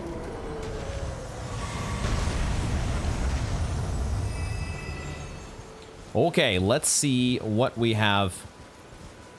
I'm noticing there looks like there's some loot being guarded by that guy as well. What have we netted ourselves here by getting the Stone Digger Troll to access the loot for us? Some smithing stones. Whoa!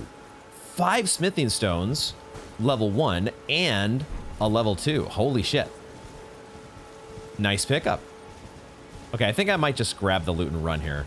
I think this might just be a beast liver pickup and then get the hell out of here. These guys do net an okay amount of souls, but they also don't seem to be, you know, super special in terms of having to kill them. We'll pick up some rune fragments here as we check out this set of ruins. The only thing I am potentially running into danger of doing here is having you sneak up on me. They do refill your flasks, so, you know, you can kind of take them on. What the fuck? What did I get hit by?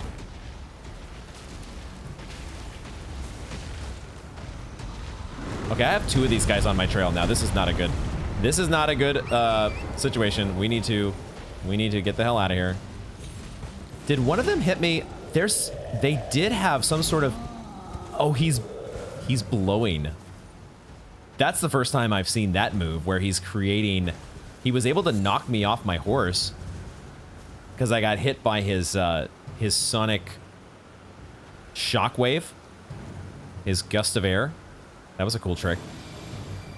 Neat trick, bro.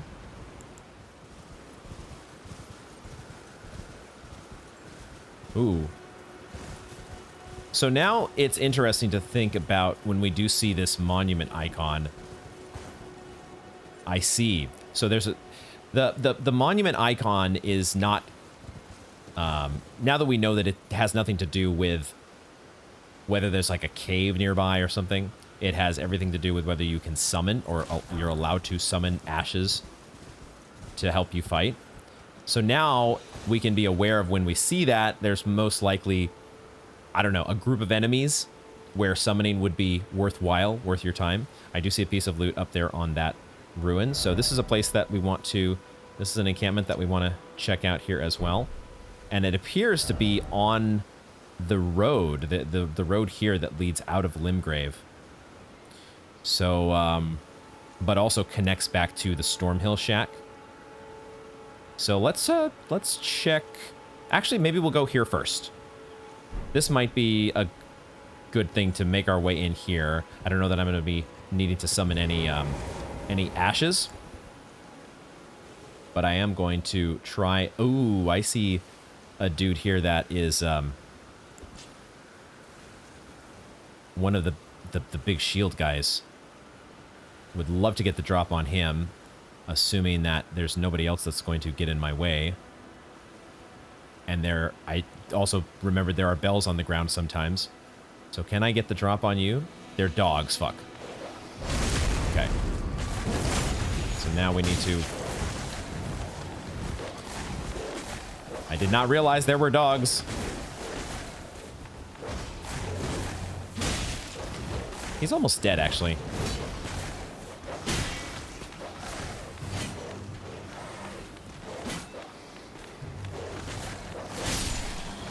Hold on here. Don't get turned around because of the camera lock.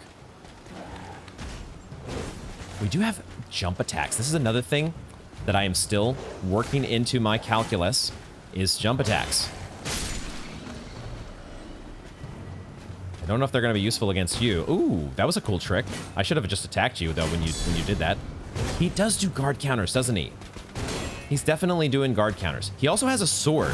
So he doesn't have what the other guy that had the big shield like this had a spear. So this guy's moveset is going to be a little bit different. Also, we do have impaling thrust, I forgot. Oh god, he has kind of a Crucible Knight thing going on. So when he's guarding, we can... Fuck. Okay. He didn't have any health left. Just needed to get the last hit in. Okay. Nothing too crazy there. Try to stretch out value from our spells. We should be utilizing Catch Flame as well. There's jump attacks, there's Catch Flame, there's charge attacks. There are these different tools that they are giving us, that they have given us to try to break people's stance, that I have yet to really fully utilize.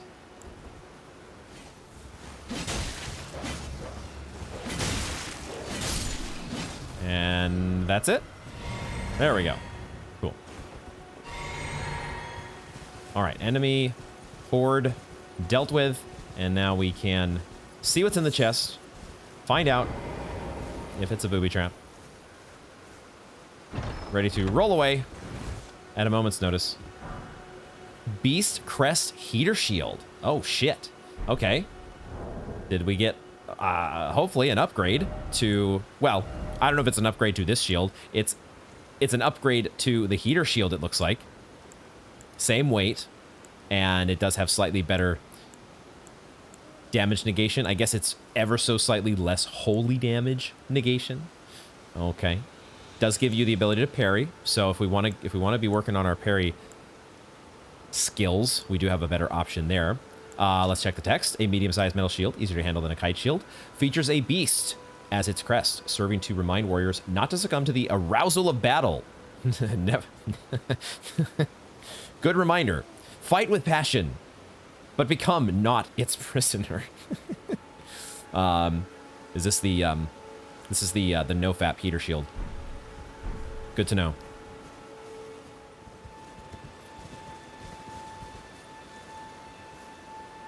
Oh, there's another one of these statues up here. Let's go around and take a look at it. See if there's any difference.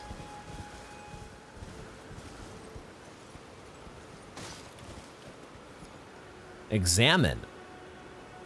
Did we have the ability to examine the other one?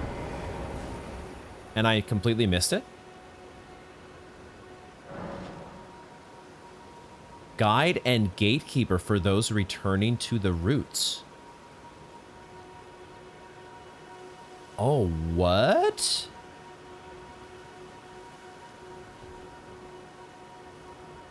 We really need to go back and check that other statue.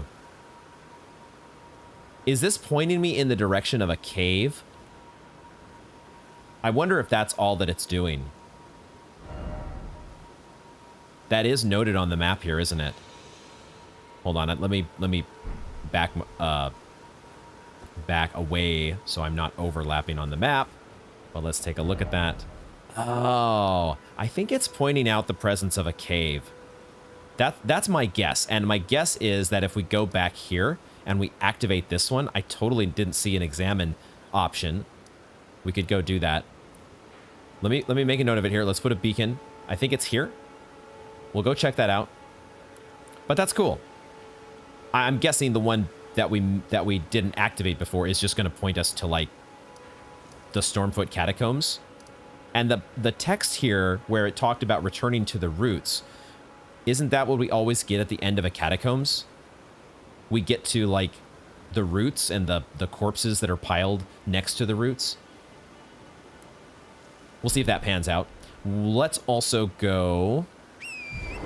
Let's also. I need to go over. We want to go on top of this guy because I think there was some loot up there. Starting to make use of this beacon functionality, which is very nice. Hello? Can you hear me? Help me. I'm stuck. Hello? Hello? Anyone? Okay. Hello? Your head is in the way a little bit here. Hello? Can you hear me? Help me. I'm stuck. Hello? Let's head down to him. Anyone? I thought at first that it sounded like Sigmire or Sigvard. Hold on.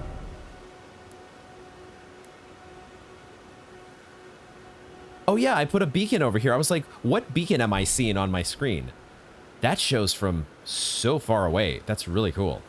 Okay, we want to go down, but I'm afraid of taking fall damage, and I want to get down to our pot friend. This is something that I only know because there is an emote. There is a Twitch global emote. I don't even remember what it's called, but it's a pot that's waving at you, and that looks like that's who we found. We have found an NPC who is a pot. But how the heck did we get to you? Oh, maybe this way. Go back down through the road. Okay, so in that case, let's go here, and then we will make our way around the road to get up to this part of the plateau, because I feel like this is not a safe fall. Maybe I could find a spot that's close enough, but let's not die. That would be a good idea. Oh my god. I was a little scared. I was about to once again have opened my mouth and walked directly into a gravity death. How actually do I get up here? Oh, do I have to go? I have to go around up here, don't I? Okay. So there are some mysteries.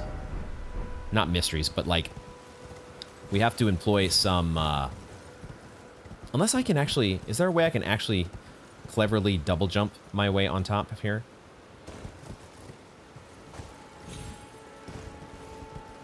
I might be able to do this. It feels like they want you to go up here and jump down. They want you to go up on top of the cliff and then fall down below. But,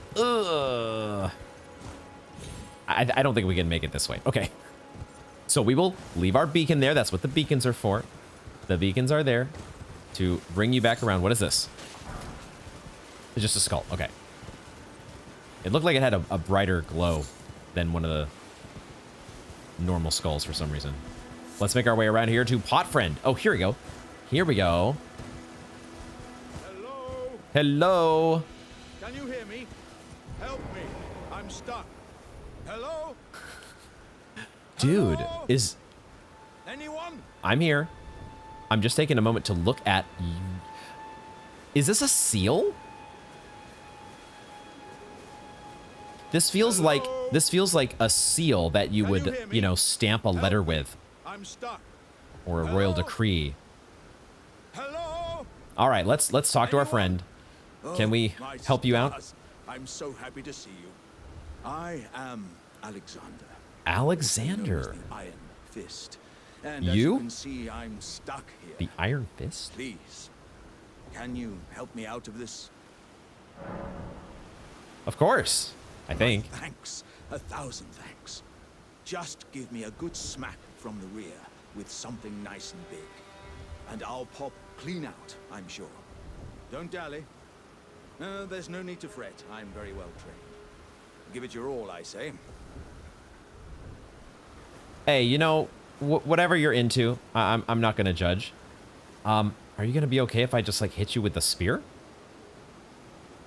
I need to hit you with something big, don't I? Like a club.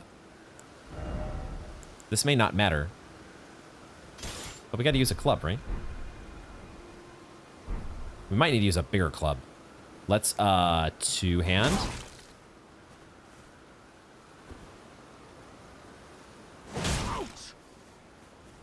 Am I supposed to be doing this? I feel like I'm gonna break you. Please don't let me kill the pot guy?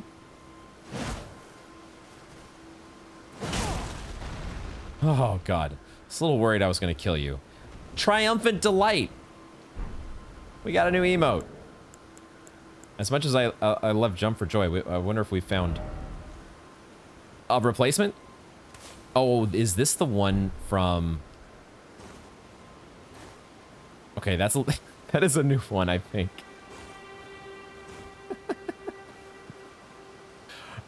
This is a pretty good one. That's a pretty good one. And maybe I didn't have to use a club. I don't know if it was that particular about what weapon I needed to use, but I was trying to be logical about the situation and using something that would work.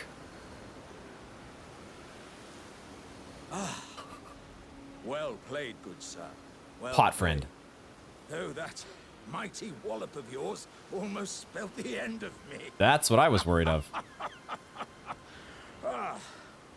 Well, I'm out now, and that's what counts. I thank you. And as a token of my appreciation, I'd like you to have this. Some exalted flesh. There you go. Okay. What a fantastic reward. Let's take a look here. I'm sensing a thumbnail coming on here, which means I need to remove the I'm going to temporarily remove this guy, so this is not part of the thumbnail image. I also need to probably back up a little bit. Back up here and get the full view of our buddy Alexander, the Iron Fist. Holy shit. There you go. We finally have met the Elden Ring pot. Feels good, man. Once again, the pleasure is mine. Oh, I am the warrior Jar. known Warrior as Jar. Excuse Iron me. Fist, Alexander, in fact. I journey to the east, where I intend to further my education in the ways of war. And beyond these lands lie the scarlet, rot-blighted Caelid wilds. Oh, And on their southern edge is Redmane Castle. Trust me, I know a little bit. festival of combat is being held. I'd heard whispers of such festivities before. Doesn't the notion set your breast aflutter? Totally. That's exactly the feeling that I got when I was whisked away to Caelid. I'm heading eastward to Redmane Castle on the southern edge of the scarlet, rot-blighted Caelid wilds. I've heard there's to be a festival held there. Alrighty. Okay, well then we probably won't be seeing you for some time, because I don't have any immediate plans to go to Caelid. But I'm glad that we were able to free the Warrior Jar, Iron Fist Alexander. He might have some tricks up his sleeves, but he does not immediately strike me as the most imposing figure. But who knows? There is a scarab down here that I'm going to take advantage of, if I can.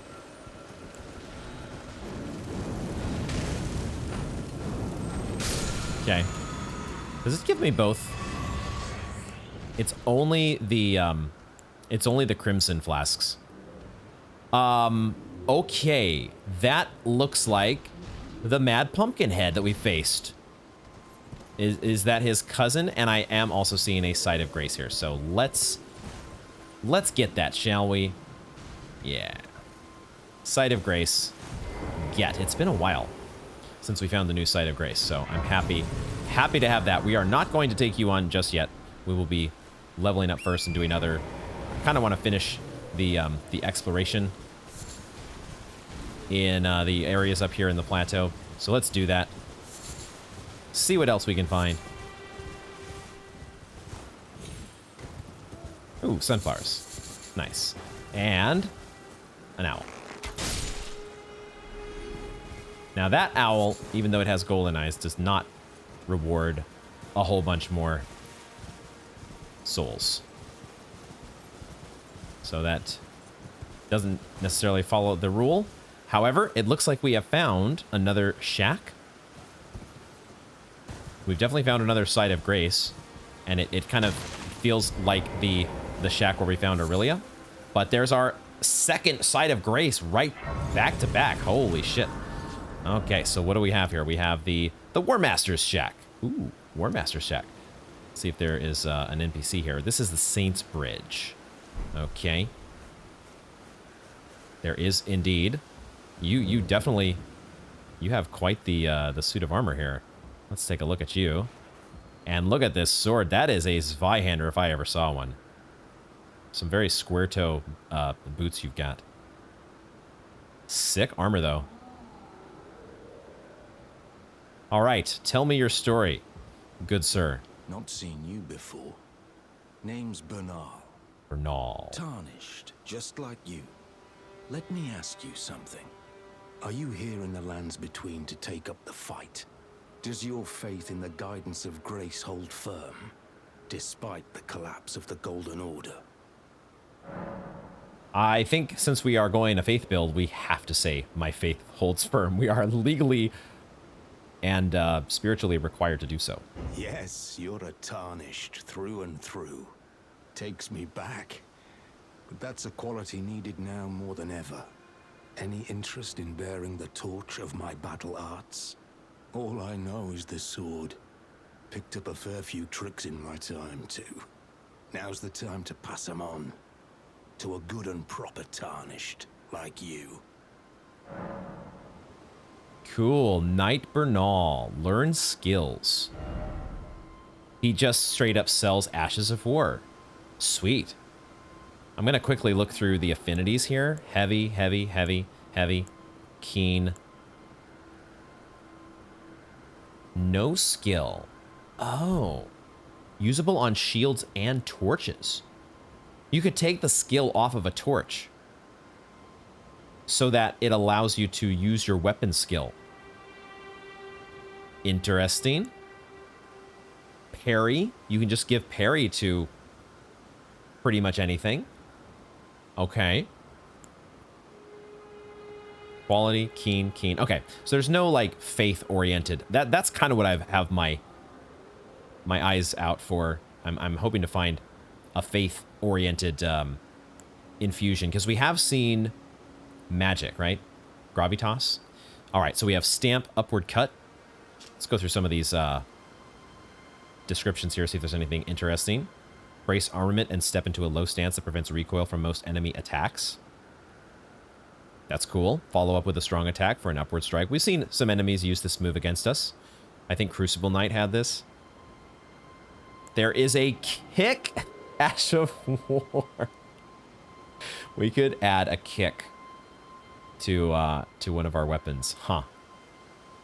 Usable on all melee armaments. Yo, shout out to the old school DS1 accidental kicks, which we can now bring back when we find the weapon that we really want to stick with. Ash of War Endure. Assume an anchored stance to brace for incoming attacks, briefly boosting poise. Damage taken while using the skill is reduced. Feels very much like Perseverance in DS3, I think. Warcry, we've seen a few enemies use this. Rally Spirit increases attack power. Strong attacks change to charging attacks. Cool. Spinning Slash.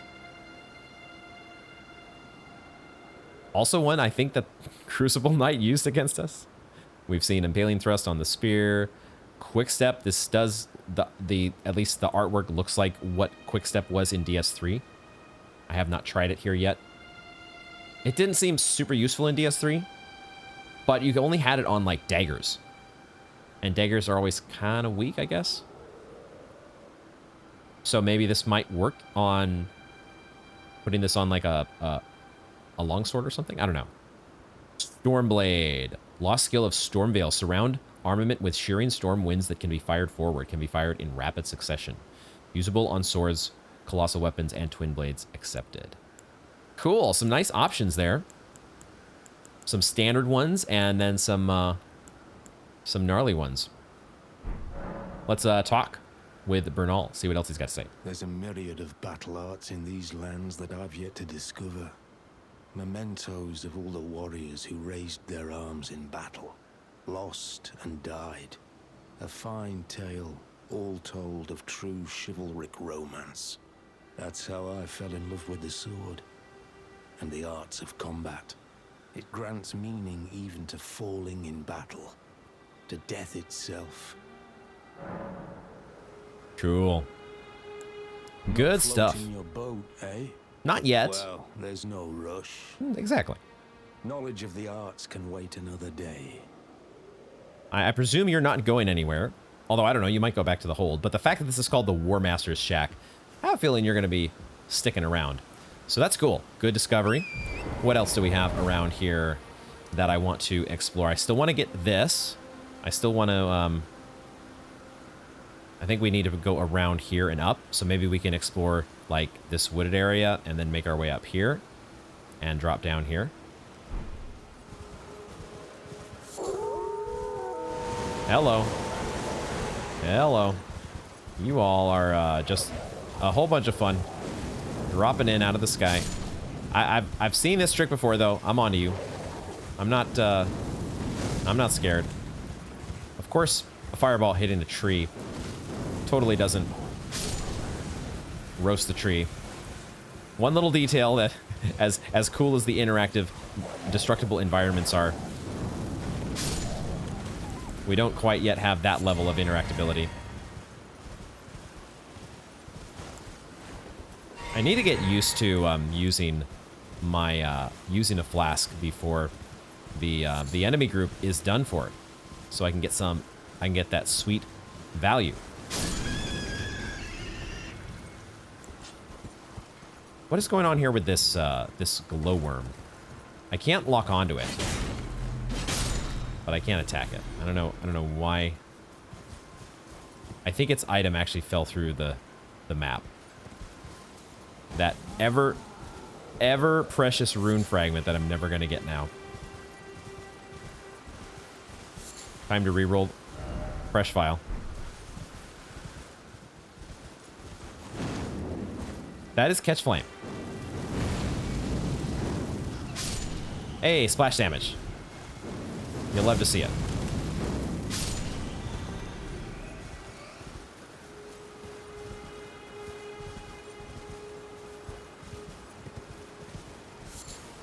So far, nothing crazy in the area of the bridge. But I guess this just goes to the other side.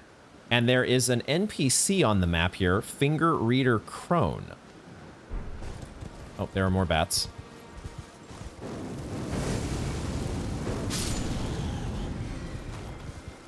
Okay.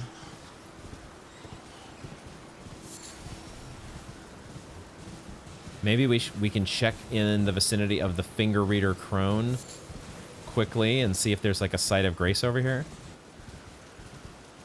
Finger Reader Crone. I don't see a site of grace. But since we are here, let's take the opportunity. Are you a vendor? Or are you actually somebody like you look like the twin maiden husks, but you're a little you're actually moving. So you are not quite yet a husk. You, please, can read them.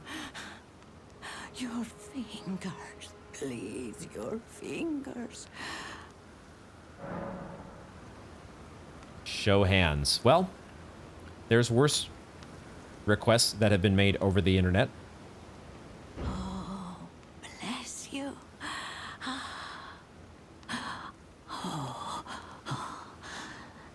Head to the foundation of gold tarnished.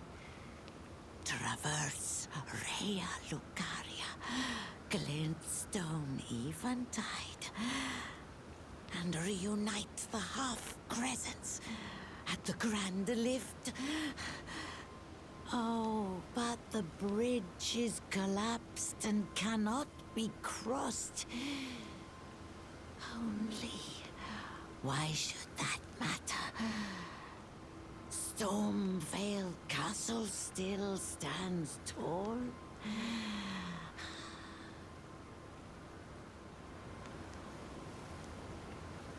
What the hell do we make of that? We're talking about this bridge here, aren't we? Which is, yeah, like we've noticed, it's in quite bad shape. But why should that matter? I was assuming that we would be able to find some way to cross, like with Torrent, double jump across. Was she saying that the tower at the end is like Rea Lucaria? She said a bunch of stuff there. Glinttide or Glintstone event of Eventide. I'm gonna have to read that again. Or Please, I can read them. Your fingers, please, your fingers.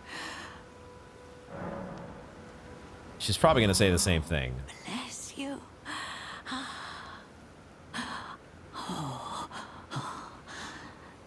Head to Yeah. the traverse and reunite The half crescents at the grand lift. Oh, but the bridge is collapsed. Only. The half crescents at the Why should that great mad lift. storm Okay. We do love the interesting characters that we meet in Dark Souls. Okay, finger reader Crone. I will consider my fingers have been read. Oh, she could be talking about this bridge. I just realized there's another bridge here that leads out of the zone. I'm a little wary about going to the edge of a bridge, but I'm going to do it. This feels like... I'm always nervous. I'm always nervous about anything in a Dark Souls game. It's not Dark Souls 2 question mark? We don't get ambushed because we go to the end of a bridge? Nomadic Warriors Cookbook 7. No ambush.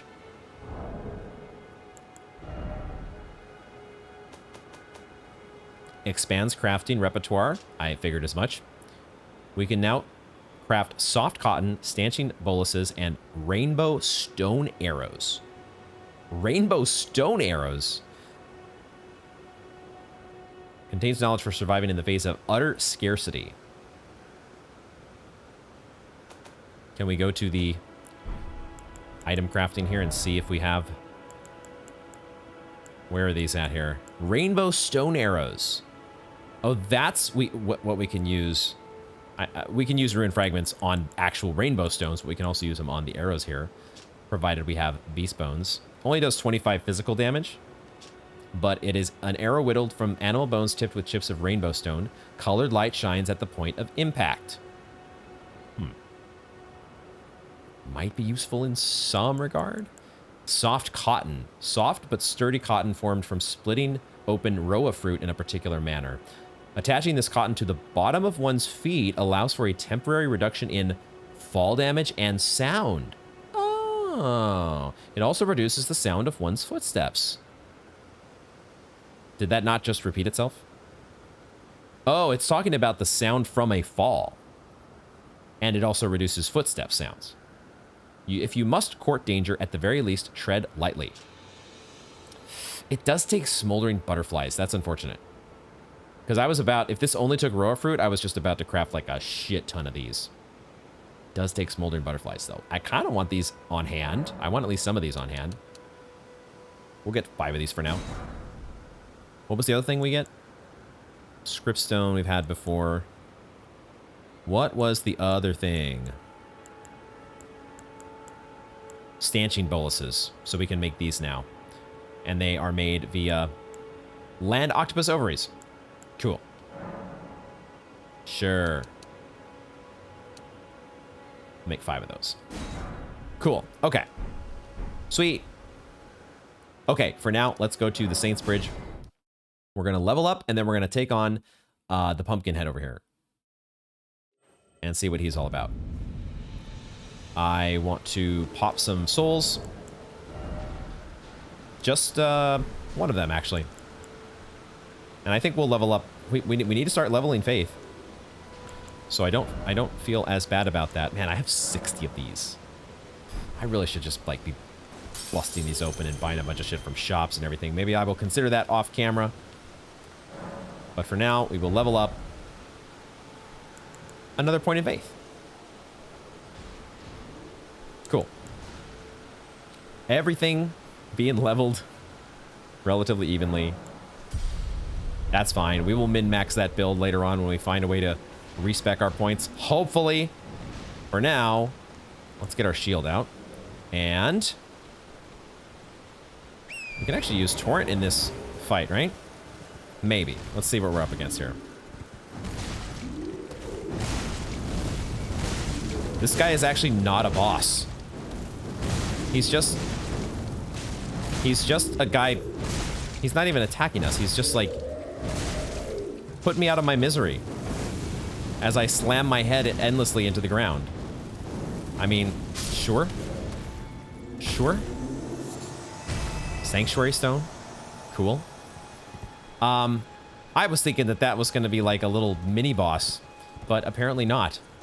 So I was originally going to wrap things up just because it was getting late and I kind of needed to stop recording.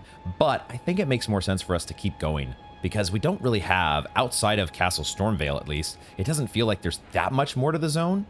Famous last words, but I kind of want to just, feels like it makes sense to keep going and just check out the moat and check out this area that is underneath the broken bridge here. So let's start here in the Castleward Tunnel next to where we fought in Margate and just kind of start working our way backward and see what we can find and actually give this its full exploration that it deserves. I like that Impaling Thrust does go through shields. Very good. So let's work our way through here. Try to bring at least the non-castle portion of the of Limgrave. Try to bring that to its conclusion.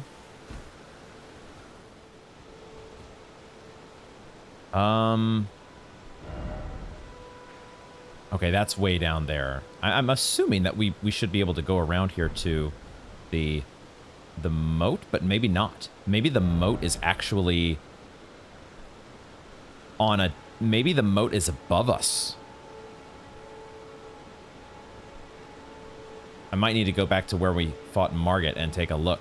But this suggests here, like, I actually can't... Hold on, let's go... Let's go onto the bridge again.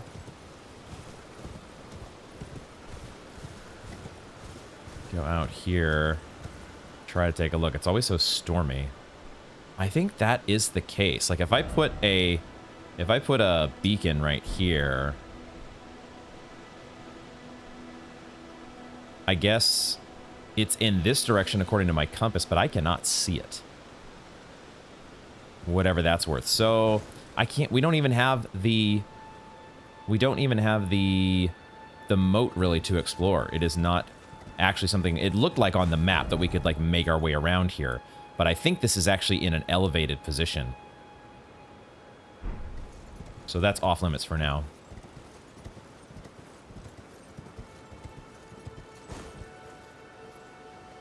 Or is it? Oh, okay, this is what I had remembered. we should go down here. This is what I had kind of thought, oh, I'm going to explore there eventually. That will be for later. I think I'm hearing a scarab somewhere. There's a scarab. Sure enough. Anybody else waiting to get in on the action? Not the deer.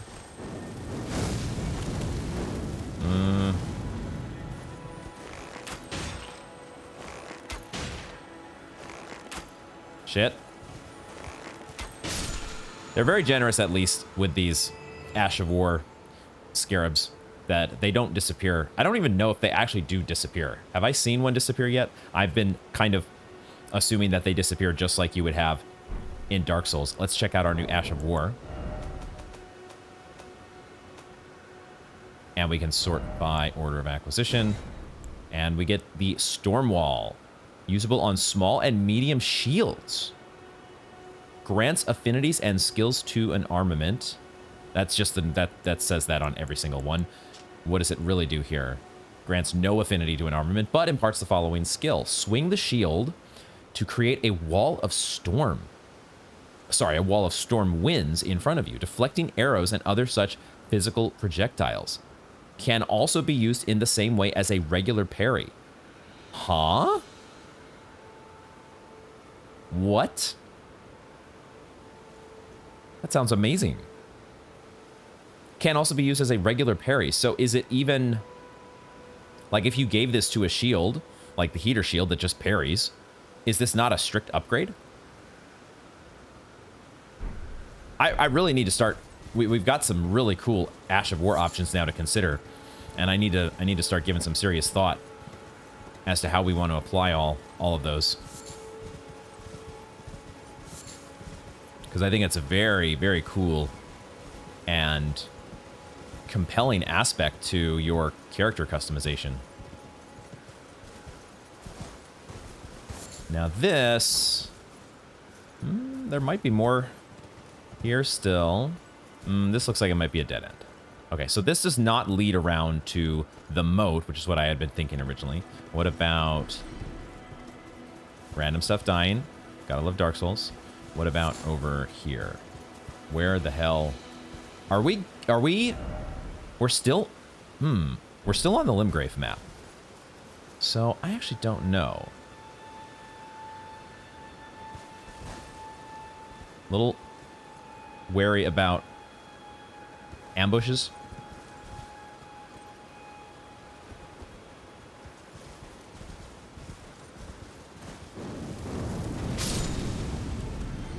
Gotta get me some beast bones. It feels like we are going... We're navigating around the bridge. The broken bridge. That feels like what we're doing here.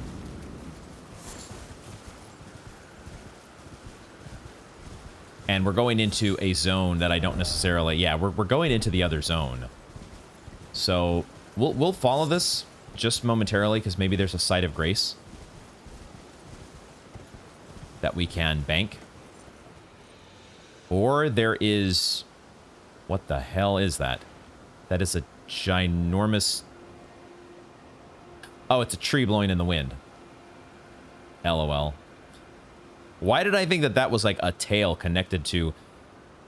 It's actually just a wolf on the ground is all it is. Okay. We've got a music change.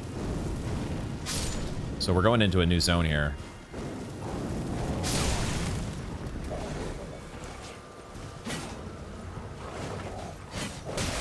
God damn it. God damn it. Die. Die. Die a painful death.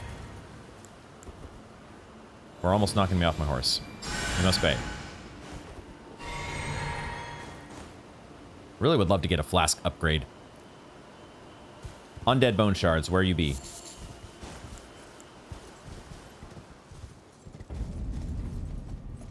Liurnia of the Lakes.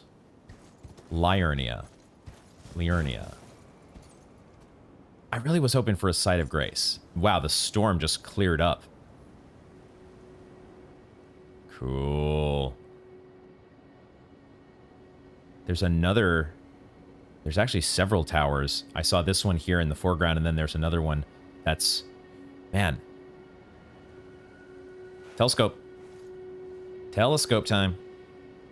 There are several towers around the Erd Tree. And I'm wondering... What are these in the distance? Oh. Wow, that really makes me think of Hollow Knight. This really reminds me of the walk into the... near the end of the game.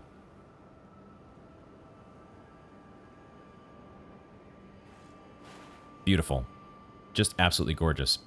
What is this place? Dude, this is a landscape here. My God. What is this place? I want to go there. I want to go there. I want to go there. I want to go there. Goddamn. I really, though, in the short term, I just want a site of grace. That's all I really want to do, because I'm not really meant to be exploring here. I think I finally see the telltale particles. I think we have found our site of grace. Cool, cool, cool. That's what I was hoping for. Just what the doctor ordered. We can check and see what... Lake-facing cliffs. Cool. So this is a whole nother area to be explored. Aha, look at this. So I think this is something I am noticing now about the map. That we have small clues that it seems to be giving us about where you might potentially find the map. Because I think that's what showed here at the gatefront ruins before our map uncovered. I'd have to go back to my footage to be sure. But I feel like this is how the game kind of works. I don't necessarily see it in this zone, unless it's here. But I think it's... Oftentimes, it is giving you just a very subtle hint as to where... This one stands out quite a bit. As to where you actually find the map. Okay. So, that's cool. So, we're going to make our way back to civilization here. But that's a cool thing to look forward to. And just, if we needed any more evidence that this game is just gorgeous. What's this? Oh, and you got a new crafting material, Crystal Bud. We can quickly check that out. Just give it a look here. Am I not sorting by... I guess it's not a crafting material. I didn't look at the icon once again. I just always forget to look at the icon. Wait, so what the hell was that? How was it not a crafting material? Did I not sort these correctly? Wait. Oh, I wasn't at the top of the list. I'm a dingus. Widely found in Liurnia Lake. A young plant crystallized before it could mature. Crystal Bud. Cool, cool, cool. This building makes me think of the... Whenever I see a Colosseum-like structure, I'm always reminded of the fight with Artorias. Which is always a good memory.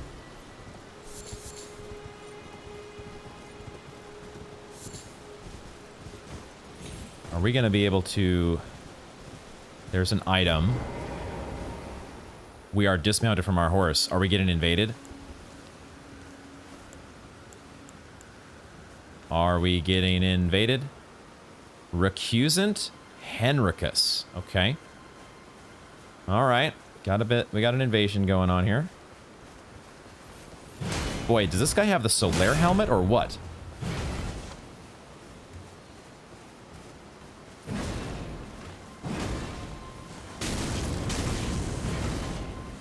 Recusant Henricus. He takes a pretty good amount of damage from Catch Flame.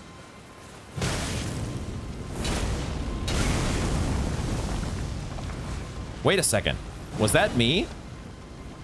I didn't do that. Did I?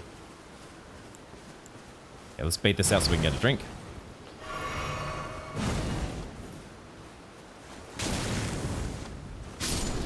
Okay. This guy was less of a headache than the other invasion that we... the Bloody Finger.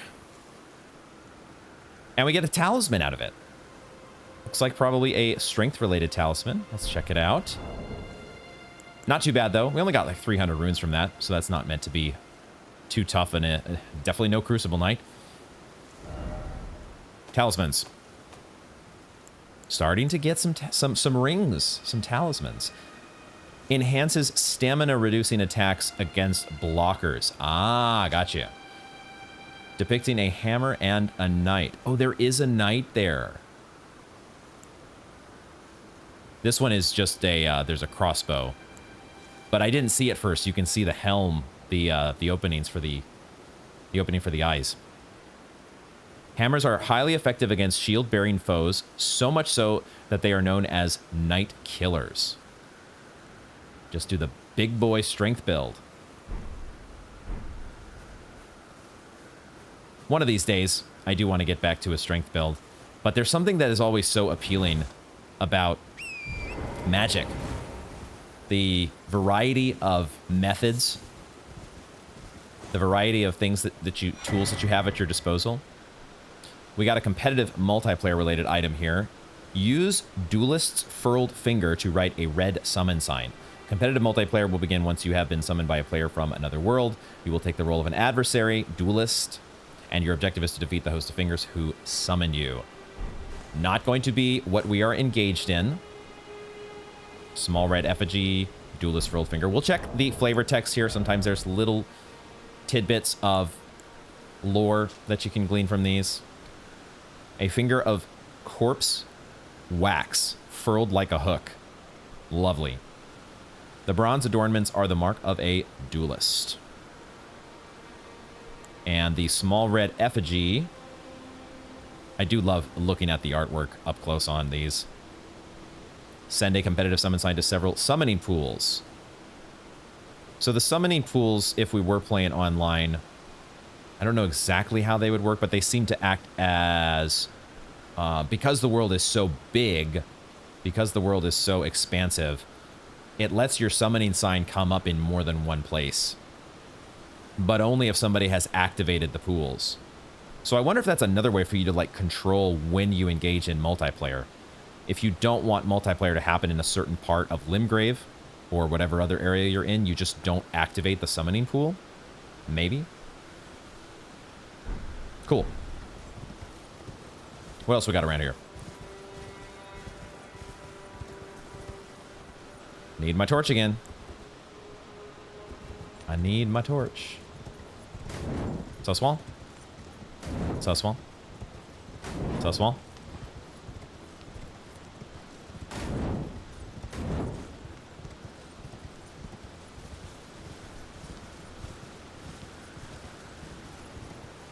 Yeah, so that seems to be the dead giveaway that you're getting invaded is they don't let you use your horse. Competitive multiplayer. It's a little too unfair of an advantage if I mean, I don't know. If only one person had the horse, it would be unfair. But would it be not fun if both players had a horse? Maybe it would be too difficult for players to do damage to each other. And they actually play tested that, perhaps, and they said, this actually isn't fun.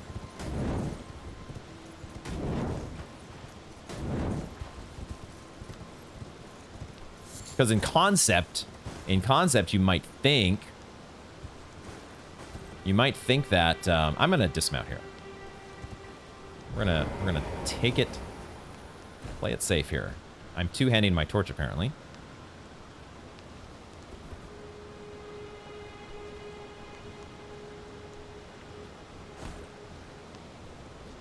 Oh boy. This could be a silly science death. That's a silly science death. It sure feels like you can walk around there, and it looked like there might have been an extension to the platform, although it might have just been the other side. It might have just been the other side of the circle. Okay, we're back over here. Chalk 1 up for silly science. Oh boy, where did they put my runes? Wow, they really put the runes. I mean, it's kind of accurate. It is where I died. Oh, this is what I get. This is what I get. Holy shit. Okay, dare I... I mean, it feels like there might be a secret here, but it also could be that this is just not where you're supposed to walk.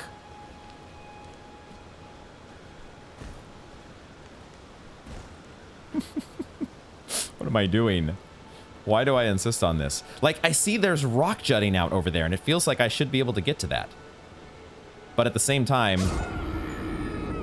they're not letting you jump onto... It's deceiving. There is not actually a... there's an invisible hitbox that is blocking you from actually landing on the next part of the ledge. So, silly science death number 2. I meant to dismount there.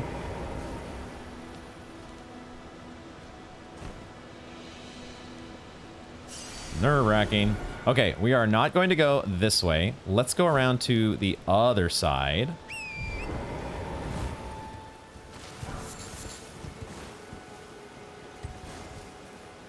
Here's another set of bones. Maybe they are all actually of that same creature that we ran into. I called it an iron golem, but maybe it's more actually like, I don't know. What does it remind me of? But now that I see these guys, these are both... They both look exactly like the guy that we fought.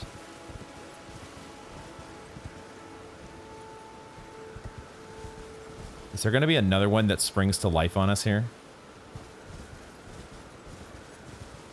I'm bracing myself.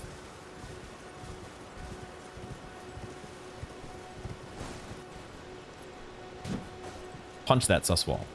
Suswall. Suswall.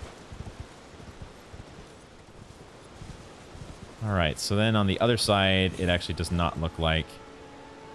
I mean... There's kind of a ledge there. There's kind of a ledge. But I feel like it's going to do... I feel like it's going to do the same thing with me. And we're going to have silly science death number 3.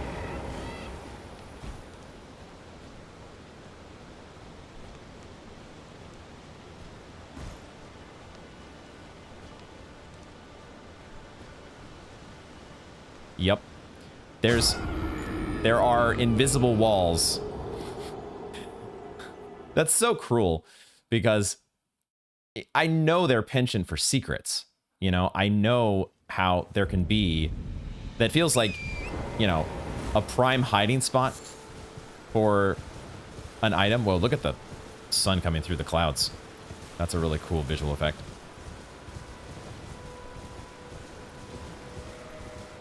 But they make you think that there's a ledge there. It definitely looks like a ledge that you should be able to walk around to with the rocks jutting out like that. Like you should be able to jump to that, except it's invisible wall. Okay, it's fine. We take our silly science deaths in stride. Just part of the journey. You just hope you can get your souls back. So that the silly science death is not ultimately super costly. Not that 3k runes is any big loss at this stage of the game. But you never willingly choose to lose 3k runes. Alright, I do see a dude on a horse up here. Is it just another one of our barbarian buddies? This guy might have a different armor set, potentially. This guy is different, isn't he? Oh, yeah. Okay, he's one of the soldiers of Godric on a horse. All right, let's get... should we go jousting against you? Let's start with a fireball. Whoa. Whoa, what does this guy got going on? He doesn't have too much health, fortunately. But he gave himself some sort of a buff that was not a, it looked like a holy-based buff. What was that? What was that aim? He did a little move there. He did a little move to dodge our fireball. That was pretty crafty. We almost got him off his horse. Wow. Unfortunate.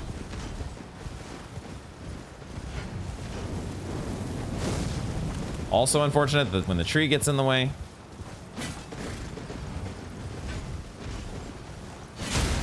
Okay, he's off. Off the horse.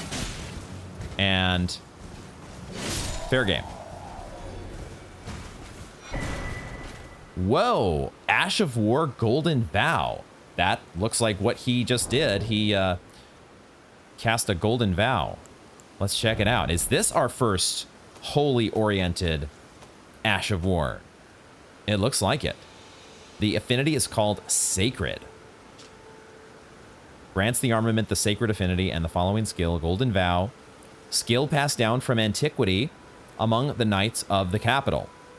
Raise armament aloft and pledge to honor the Erd Tree in battle, granting self and nearby allies increased attack power and defense. Yo. Okay. This feels pretty powerful. What does it remind me of? Sacred Oath? That was the spell in Dark Souls. It might also be kind of like the Solaire's blade in Dark Souls 3. I don't remember what it was called, but it kind of had a Sacred Oath-like effect that you could cast. This sounds sick. The question is, what do I put it on? It says usable on all melee armaments. Are we in love with the spear enough to put it on the spear? I don't know. I feel like I'm going to need to think about this, and I will probably end up overthinking. But very exciting, because that was what I was hoping to find. Oh, I see a scarab up there. I was hoping to find something faith-related in terms of affinities and being able to scale our weapon with faith. Got to pick up some flight pinions here real quick. Just a couple of flight pinions. And then we will get the scarab.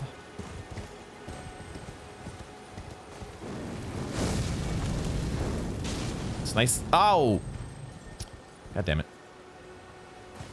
Where are you at? Holy shit, what is that? Is it disappearing? It did look like it was almost disappearing there. Ooh, a somber smithing stone.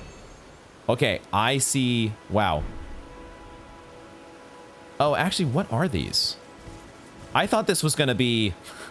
all of a sudden, I saw that I could target an enemy here, and I immediately thought of, like, Breath of the Wild. What were they called? The stone taluses coming out of the ground? Except this would be a magma version, but that would be very, very strange for it to be out here in the middle of the field. Am I going to take damage when I go across the fire here? No. They're just fire slugs. Okay. So I'm assuming fire's not going to be good on them, but hitting them with the old axe seems fine. The axe? The spear. All right, so they are setting the place on fire, and there are all sorts of butterflies. This is... wow, look at this. This is the spot. I finally have found the spot to farm smoldering butterflies, which is good. We actually have a few things that we want to be able to craft with smoldering butterflies, so good to know. There's no rune. There's no site of grace in the area, so you do have to run out here a little ways, but still a good pickup.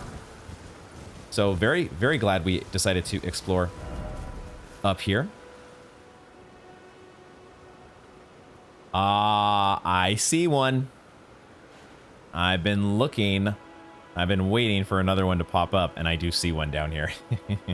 This one, now that we know what to look for, that one's coming to life. We'll get to you in just a minute. All right, let's go. Wake up. Grab a brush. Put a little makeup. You don't strike me as the makeup type, really. Gotta get all the free hits we can, though.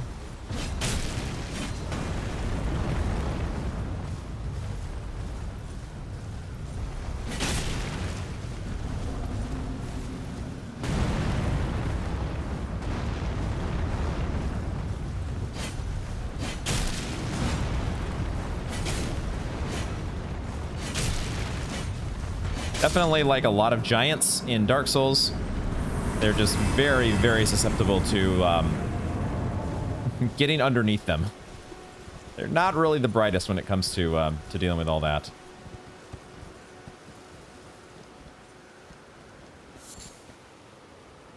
That was not the loot. I was like, 2 herba was this super valuable loot here. A lance talisman. Okay. I do like the variety in the loot corpses. It's a cool touch. It feels like there are these different stories to be told based on like how did this guy end up here and why is he like this. I feel like this is the first time I've seen this kind of a corpse with this particular hair and the little headpiece or whatever. Just those subtle differences and variety is what adds to the cool flavor in the game. What did we pick up again now? It's a talisman. We got another talisman. The lance talisman enhances attacks on horseback. Knights on horseback are deadly foes. They see all below from their lofty position, meeting little meaningful resistance as they charge ahead. Enhances all attacks while on horseback. I'm guessing that probably doesn't apply to fireballs. But holy shit. I mean, we don't necessarily need holy damage negation right now, so let's throw that on. We're still medium load. So excellent. We are finding some actually useful talismans. This is good. I love it. And I think we are up here near the edge of civilization. Although we still have this statue that I assumed was going to be pointing at a cave. And maybe there is a cave here. We haven't quite explored thoroughly there yet. Let's take out the guys that were over at the edge of the cliff here.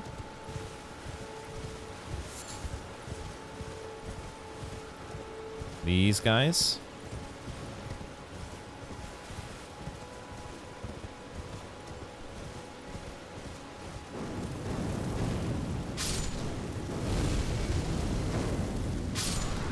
Nice. Love the splash damage.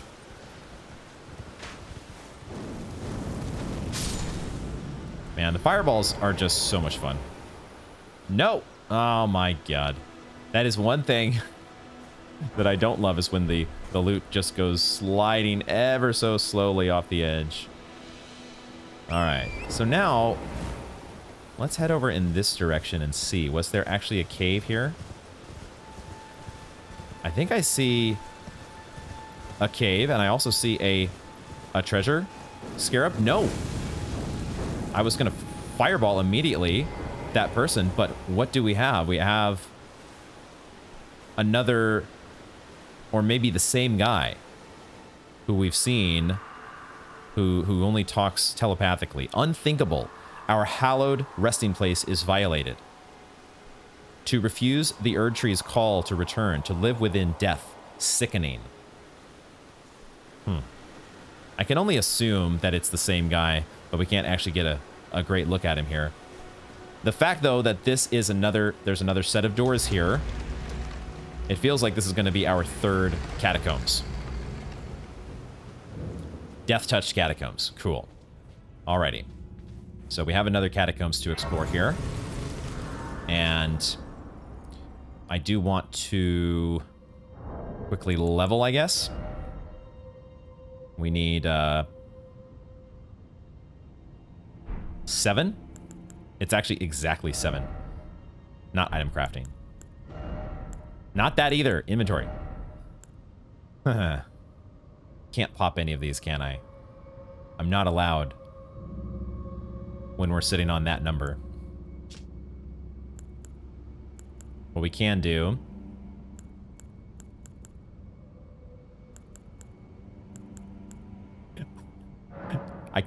I have to do 1400. The others will not let me get to 1400 exactly. So we have to do, as much as it breaks my heart, to... We will get more golden rune ones. We will do so. Don't be mad at me, please. Let's level up. And let's do endurance. Been a while since we've done anything with endurance, but as long as we're getting stamina and max equip load, that feels like that's always going to be a good investment. It might be worth to do dexterity as well. It doesn't give us an amazing boost to the spear, but dexterity does kind of go with spellcasting theoretically. Increases your spellcast speed. We'll go with endurance for now, though. We do want to be leveling faith. Faith, endurance, and vigor might not be a bad thing to focus on. Just level those 3 for the time being. Okay, let's get our shield out here and start to be on the lookout because we are back in a catacombs situation. I think I see some root resin. Okay. We have our boss door. Who's going to be behind? Okay, we got another type of skeleton here.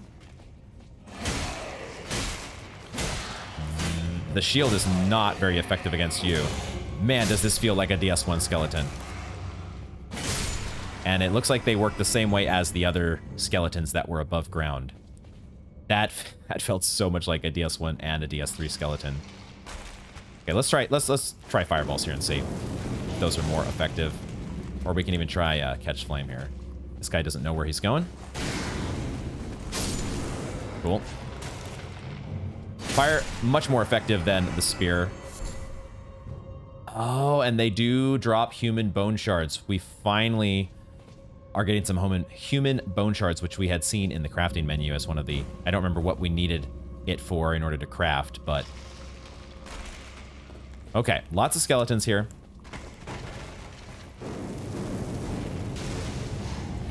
Catch flame is actually much more effective. And who knows, maybe getting a guard counter against these guys would be all right. What does a guard counter look like against you? Guard counter's pretty good, actually. Oh, I forgot.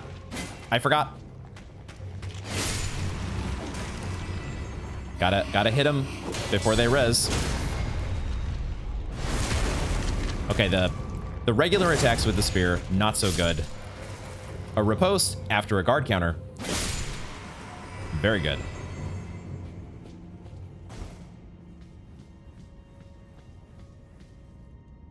Yes? Really? Ah, there it goes. I was like, you have to be an enemy, right? That comes to life. I just needed to, I guess, walk over you. Now, we can't roll through them. That's not... You have to actually attack them. Is this a grave glovewort? Cool, cool, cool.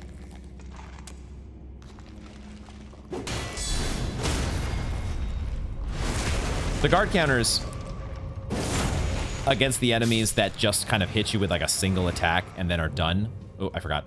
Gotta keep remembering against the skeletons. You gotta put them down for good. But when you know an enemy is basically just gonna come at you with one attack, there is a tunnel there. Almost missed that. That's the case where guard counters are awesome.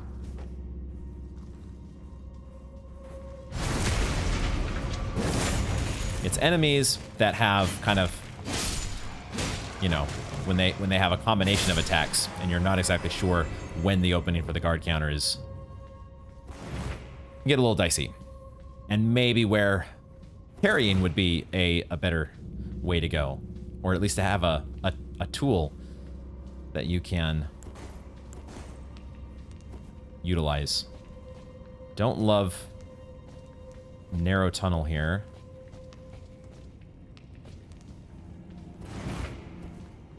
Just waiting for the trap.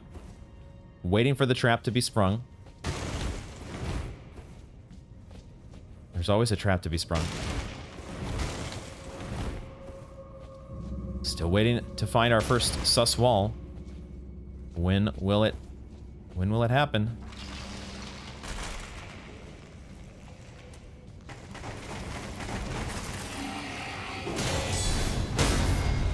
I would love to be able to get the riposte on both of them. That would be cool.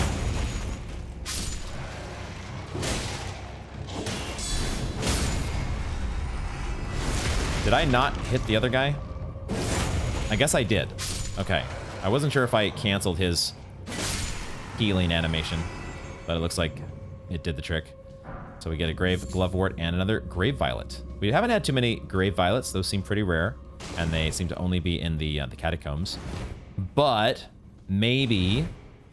Well, I don't know. I don't know if you could just go back into the Catacombs and just get another one after you've sat at the Site of Grace. Don't know if it works that way. An Uchi Katana?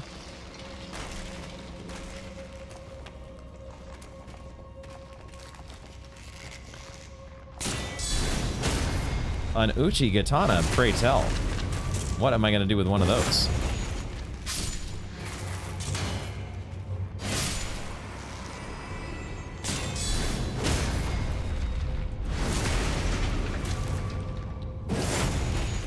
Uh-oh.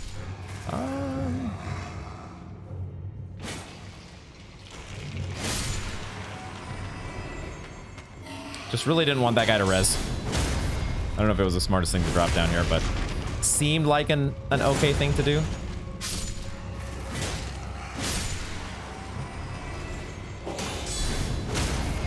Alright, we're just mowing down the skeletons here, although we're starting to get a few of them. Starting to get a few. Wait, I thought I interrupted that guy's...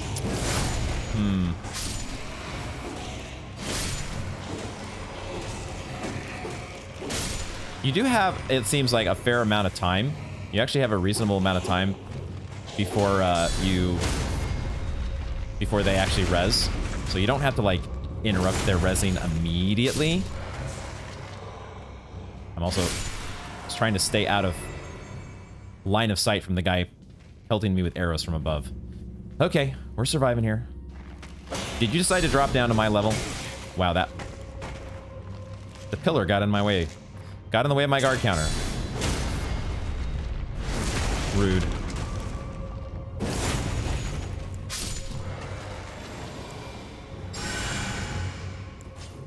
So you even have time to, like, get in a heal. All good. So I'm guessing, I think... Oh, here's the switch. All right. I see the bones on the side. Where are the skeletons coming from? One rezzed over there. Okay, cool. Let's take these guys out before we res any more. The skeletons are all single attacks. Just a single set of attacks with these guys.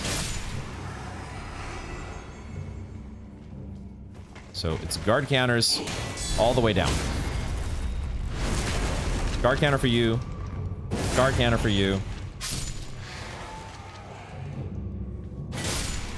And a stab through the chest for you.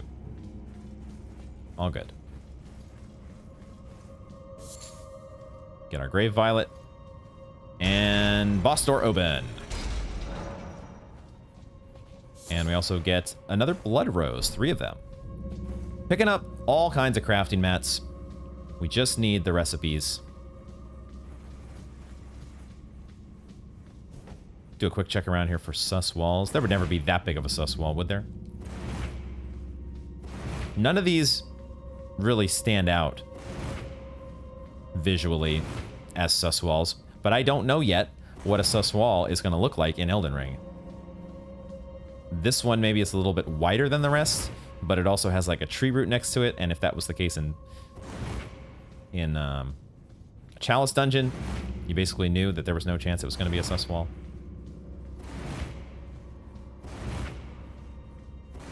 All right. Had to check. Had to be sure. I think we are ready to take on the boss now. And we have to be careful. We always have to, from here on out, we are going to do our best to try to manage expectations and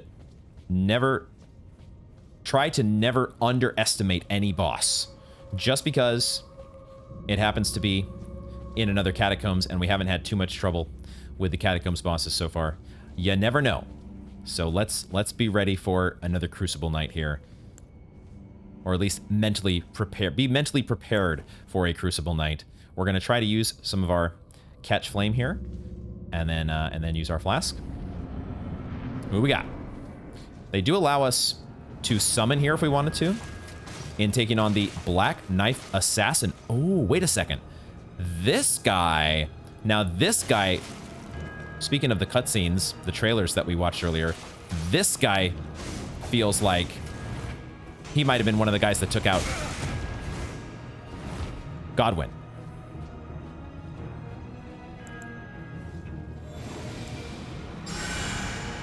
He's very slow to attack, but when he gets into gear... Wait, you have no health left. I'm out of juice.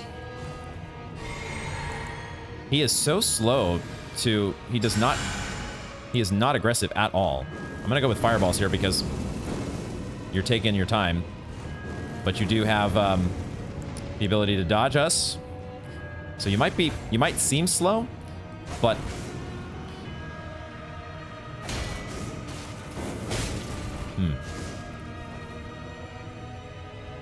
slow to pounce, but then when you do kick into action, I think this might be actually a good enemy to do guard counters against. Maybe not.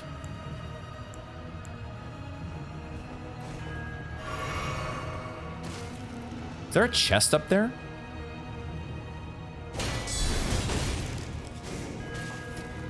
Did they... This enemy must have started with like half health and I didn't realize it at first.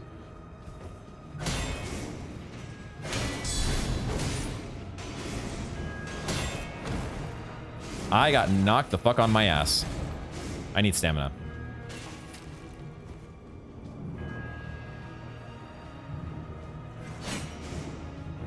Wow.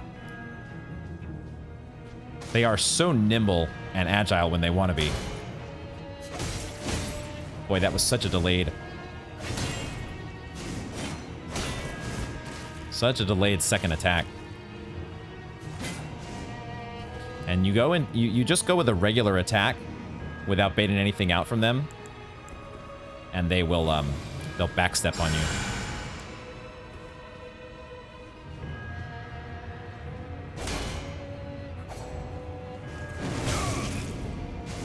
Catch Flame is good. Catch Flame is good. I mean, I'm going to take advantage of the ability to back up an urgent heal. I don't see why not. If you're giving us that opening.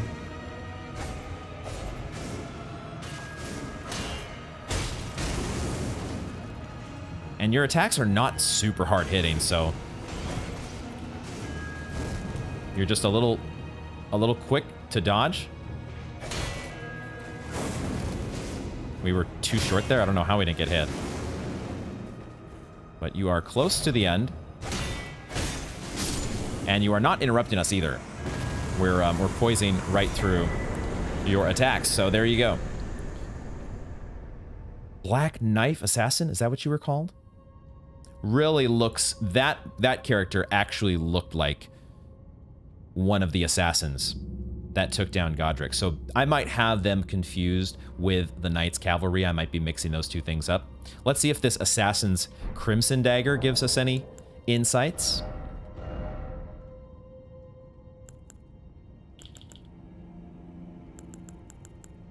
Where is it at here? Is it not on the weapons page? Hello? Is it a talisman? I really need to look at the goddamn... I really need to look at the icons that are on... They show you the damn icon when the item is in your possession. Critical hits restore HP? What? What? Okay, well, that sounds amazing. Any critical hit, right? Guard counters, backstabs, parry riposts. Not that we've been doing parry riposts, at least not on camera. I have done some off camera, trust me. This charm is modeled after the darkly gleaming blades used in the Night of Black Knives. There it is. Those which gave the demigods their first taste of death. Something else that I had not caught the first time watching that story trailer, but then I watched it one more time later on, and they do talk about the rune of death was stolen. That was a line that I was kind of glossing over because I was so focused on, oh, is this the Knights Cavalry? Because they had like the covering over the horses' heads that looked like the Knights Cavalry that we fought. But that line, the rune of death. The rune of death, is that one of the great runes? We're trying to find a great rune. Starting to get some juicy tidbits of lore here. Interesting that one of those enemies would be at the end of one of these dungeons. And there was a chest over here, which it looked like was not glowing during the fight. So I'm guessing you would not have been able to open it. Death root. Okay, key item. You see the icon there. Key items. We go to key items. We now have one death root. Beast Clergyman seeks and devours these. A source that gives rise to those who live in death. What? The Beast Clergyman, found at Bestial Sanctum in the distant east, collects and devours these roots. On the night of the dire plot, the stolen rune of death, there you go. On the night of the dire plot to kill Godwyn, and maybe some other demigods. On that night, the stolen rune of death enabled the first death of a demigod. Gotta be Godwyn, right? Later, the rune of death spread. Oh, so the stolen rune of death enabled, so they needed the rune of death in order to kind of have the power to fell a demigod. Later, the rune of death spread across the lands between through the underground roots of the great tree, sprouting in the form of deathroot. Here's the second mention of the great tree. I don't remember what the other item it was on. Is the great tree supposed to be like the yin and the yang? Is it the opposite to the Erd tree? So the Erd tree is all about grace and the golden order, but the great tree is about death and underground. Is it a tree that literally just grows underground? And that's what we see here. The roots of these are actually the roots of the great tree, which is why they're not golden and why they are kind of, they've got piles of corpses around them. I love this. I love these details that we're getting. And I love this idea of being able to get critical hits to restore HP. Dude, I also need more talisman slots now. We got to go find another market and get another talisman slot. This is getting fun. All right, I think the last little bit of unfinished business that we had here was this. We needed to fall down on top of here and I guess take out an owl, as well as getting the loot that was on top of the ruins here. And a lance. We actually got a new weapon. Let's check it out. Hey, we actually have a lance. We can actually do jousting now. What? It's not as upgraded as our hefty +7 spear that Patches was so kind to loan us. I guess I need 20 strength for this, though. So maybe we're not doing jousting after all. Considered a type of great spear, This weapon has no blade, but instead features a long, conical body designed to pierce. Though heavy and hard to wield, this weapon displays its worth in horseback combat, whether mounted or even on foot. The skill is Charge Forth. Quickly charge forward with the armament at the hip, carrying the momentum into a thrust. Hold to cover a greater distance. Is that the same as the Impaling Thrust? I don't think this has the same thing where you charge up to, kind of like you did with Spears in DS3, I think. You could charge them up and run for a longer distance. We've also got this Twin Blade. Huh. How cool would it be if we went like Holy Twin Blade or Sacred Twin Blade? I do want to use that Sacred buff, but the question is on what? What would we use it on? We'll keep thinking about that, but I think that almost completely wraps up Limgrave. Let's very quickly head back over here and check this one last little item off our list and see if we could have activated this statue. Because I think that was something that we just, for whatever reason, managed to skip over or just miss the ability to interact with this guy. Never have enough flight pinions as well. Got to make sure to get those. So did I miss? Maybe not. Or maybe you can no longer interact with it once you have cleared out the catacombs. That could be a thing. Which is unfortunate, because I kind of wanted to get the little blurb that we would have seen here, but I guess I'll have to do that on a fresh file, but I'm positive this is what would have happened, right? It's pointing directly at those catacombs over there. So that might be something that we do going forward. If we come across a catacombs in the future that doesn't have, we have not yet found a corresponding White Walker statue, we might go around looking for that just to see if we get the little blurb. Got to get those extra little tidbits. But I think that finally brings us to where we're going to wrap up this installment of Elden Ring, because I think we have finally wrapped up Limgrave, or at least outside of the castle. We have a castle to explore, and that's going to be next time. But I think we have finally made it through. Who knows what little pieces here and there I might have missed. This is such a massive map. There's going to be for sure things that you miss. But I feel like we have done a pretty good job here. We did find our warrior jar, not a pot.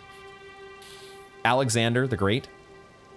We did manage to take down Crucible Knight. That felt amazing. We've gotten some very interesting lore tidbits here in the Deathtouched Catacombs regarding the Knight of the Black Knives. So many cool things stashed in just this first area of the game. Still getting over goddamn patches. Flying Dragon Agheel. Man, I'm having so much fun already with, it only took us 8 episodes. It only took us 8 episodes to get through the first fucking zone in the game. We did get a little derailed by Margit, but I'm so stoked next time to be pushing into the castle. It is finally time. Will we be able to make it back to the Chapel of Anticipation? It does not look like it is directly connected. Maybe there is some sort of a cave. I will mention something I've noticed on a fresh file. There was a door at the chapel that was locked from the other side. I had just missed it when I first went by in episode 1, but then I went by on the second character and saw, oh, there's a door here, locked from the other side. Feels like that would be kind of like what we had with the cave with the demi-humans, where you go through to get underwater to the Church of Dragon Communion. Maybe something similar here as we make our way back to the Grafted Scion eventually. So stoked to see what's going to happen and whether we're going to be able to make it across this broken bridge. What's over here? So much to do. Oh, man. This game might take forever, but that might not be a bad thing because it is just so much fun. I am loving it, and I'm so glad that you all are along for the ride. Thank you very much for joining me, and I hope to see you in the next one.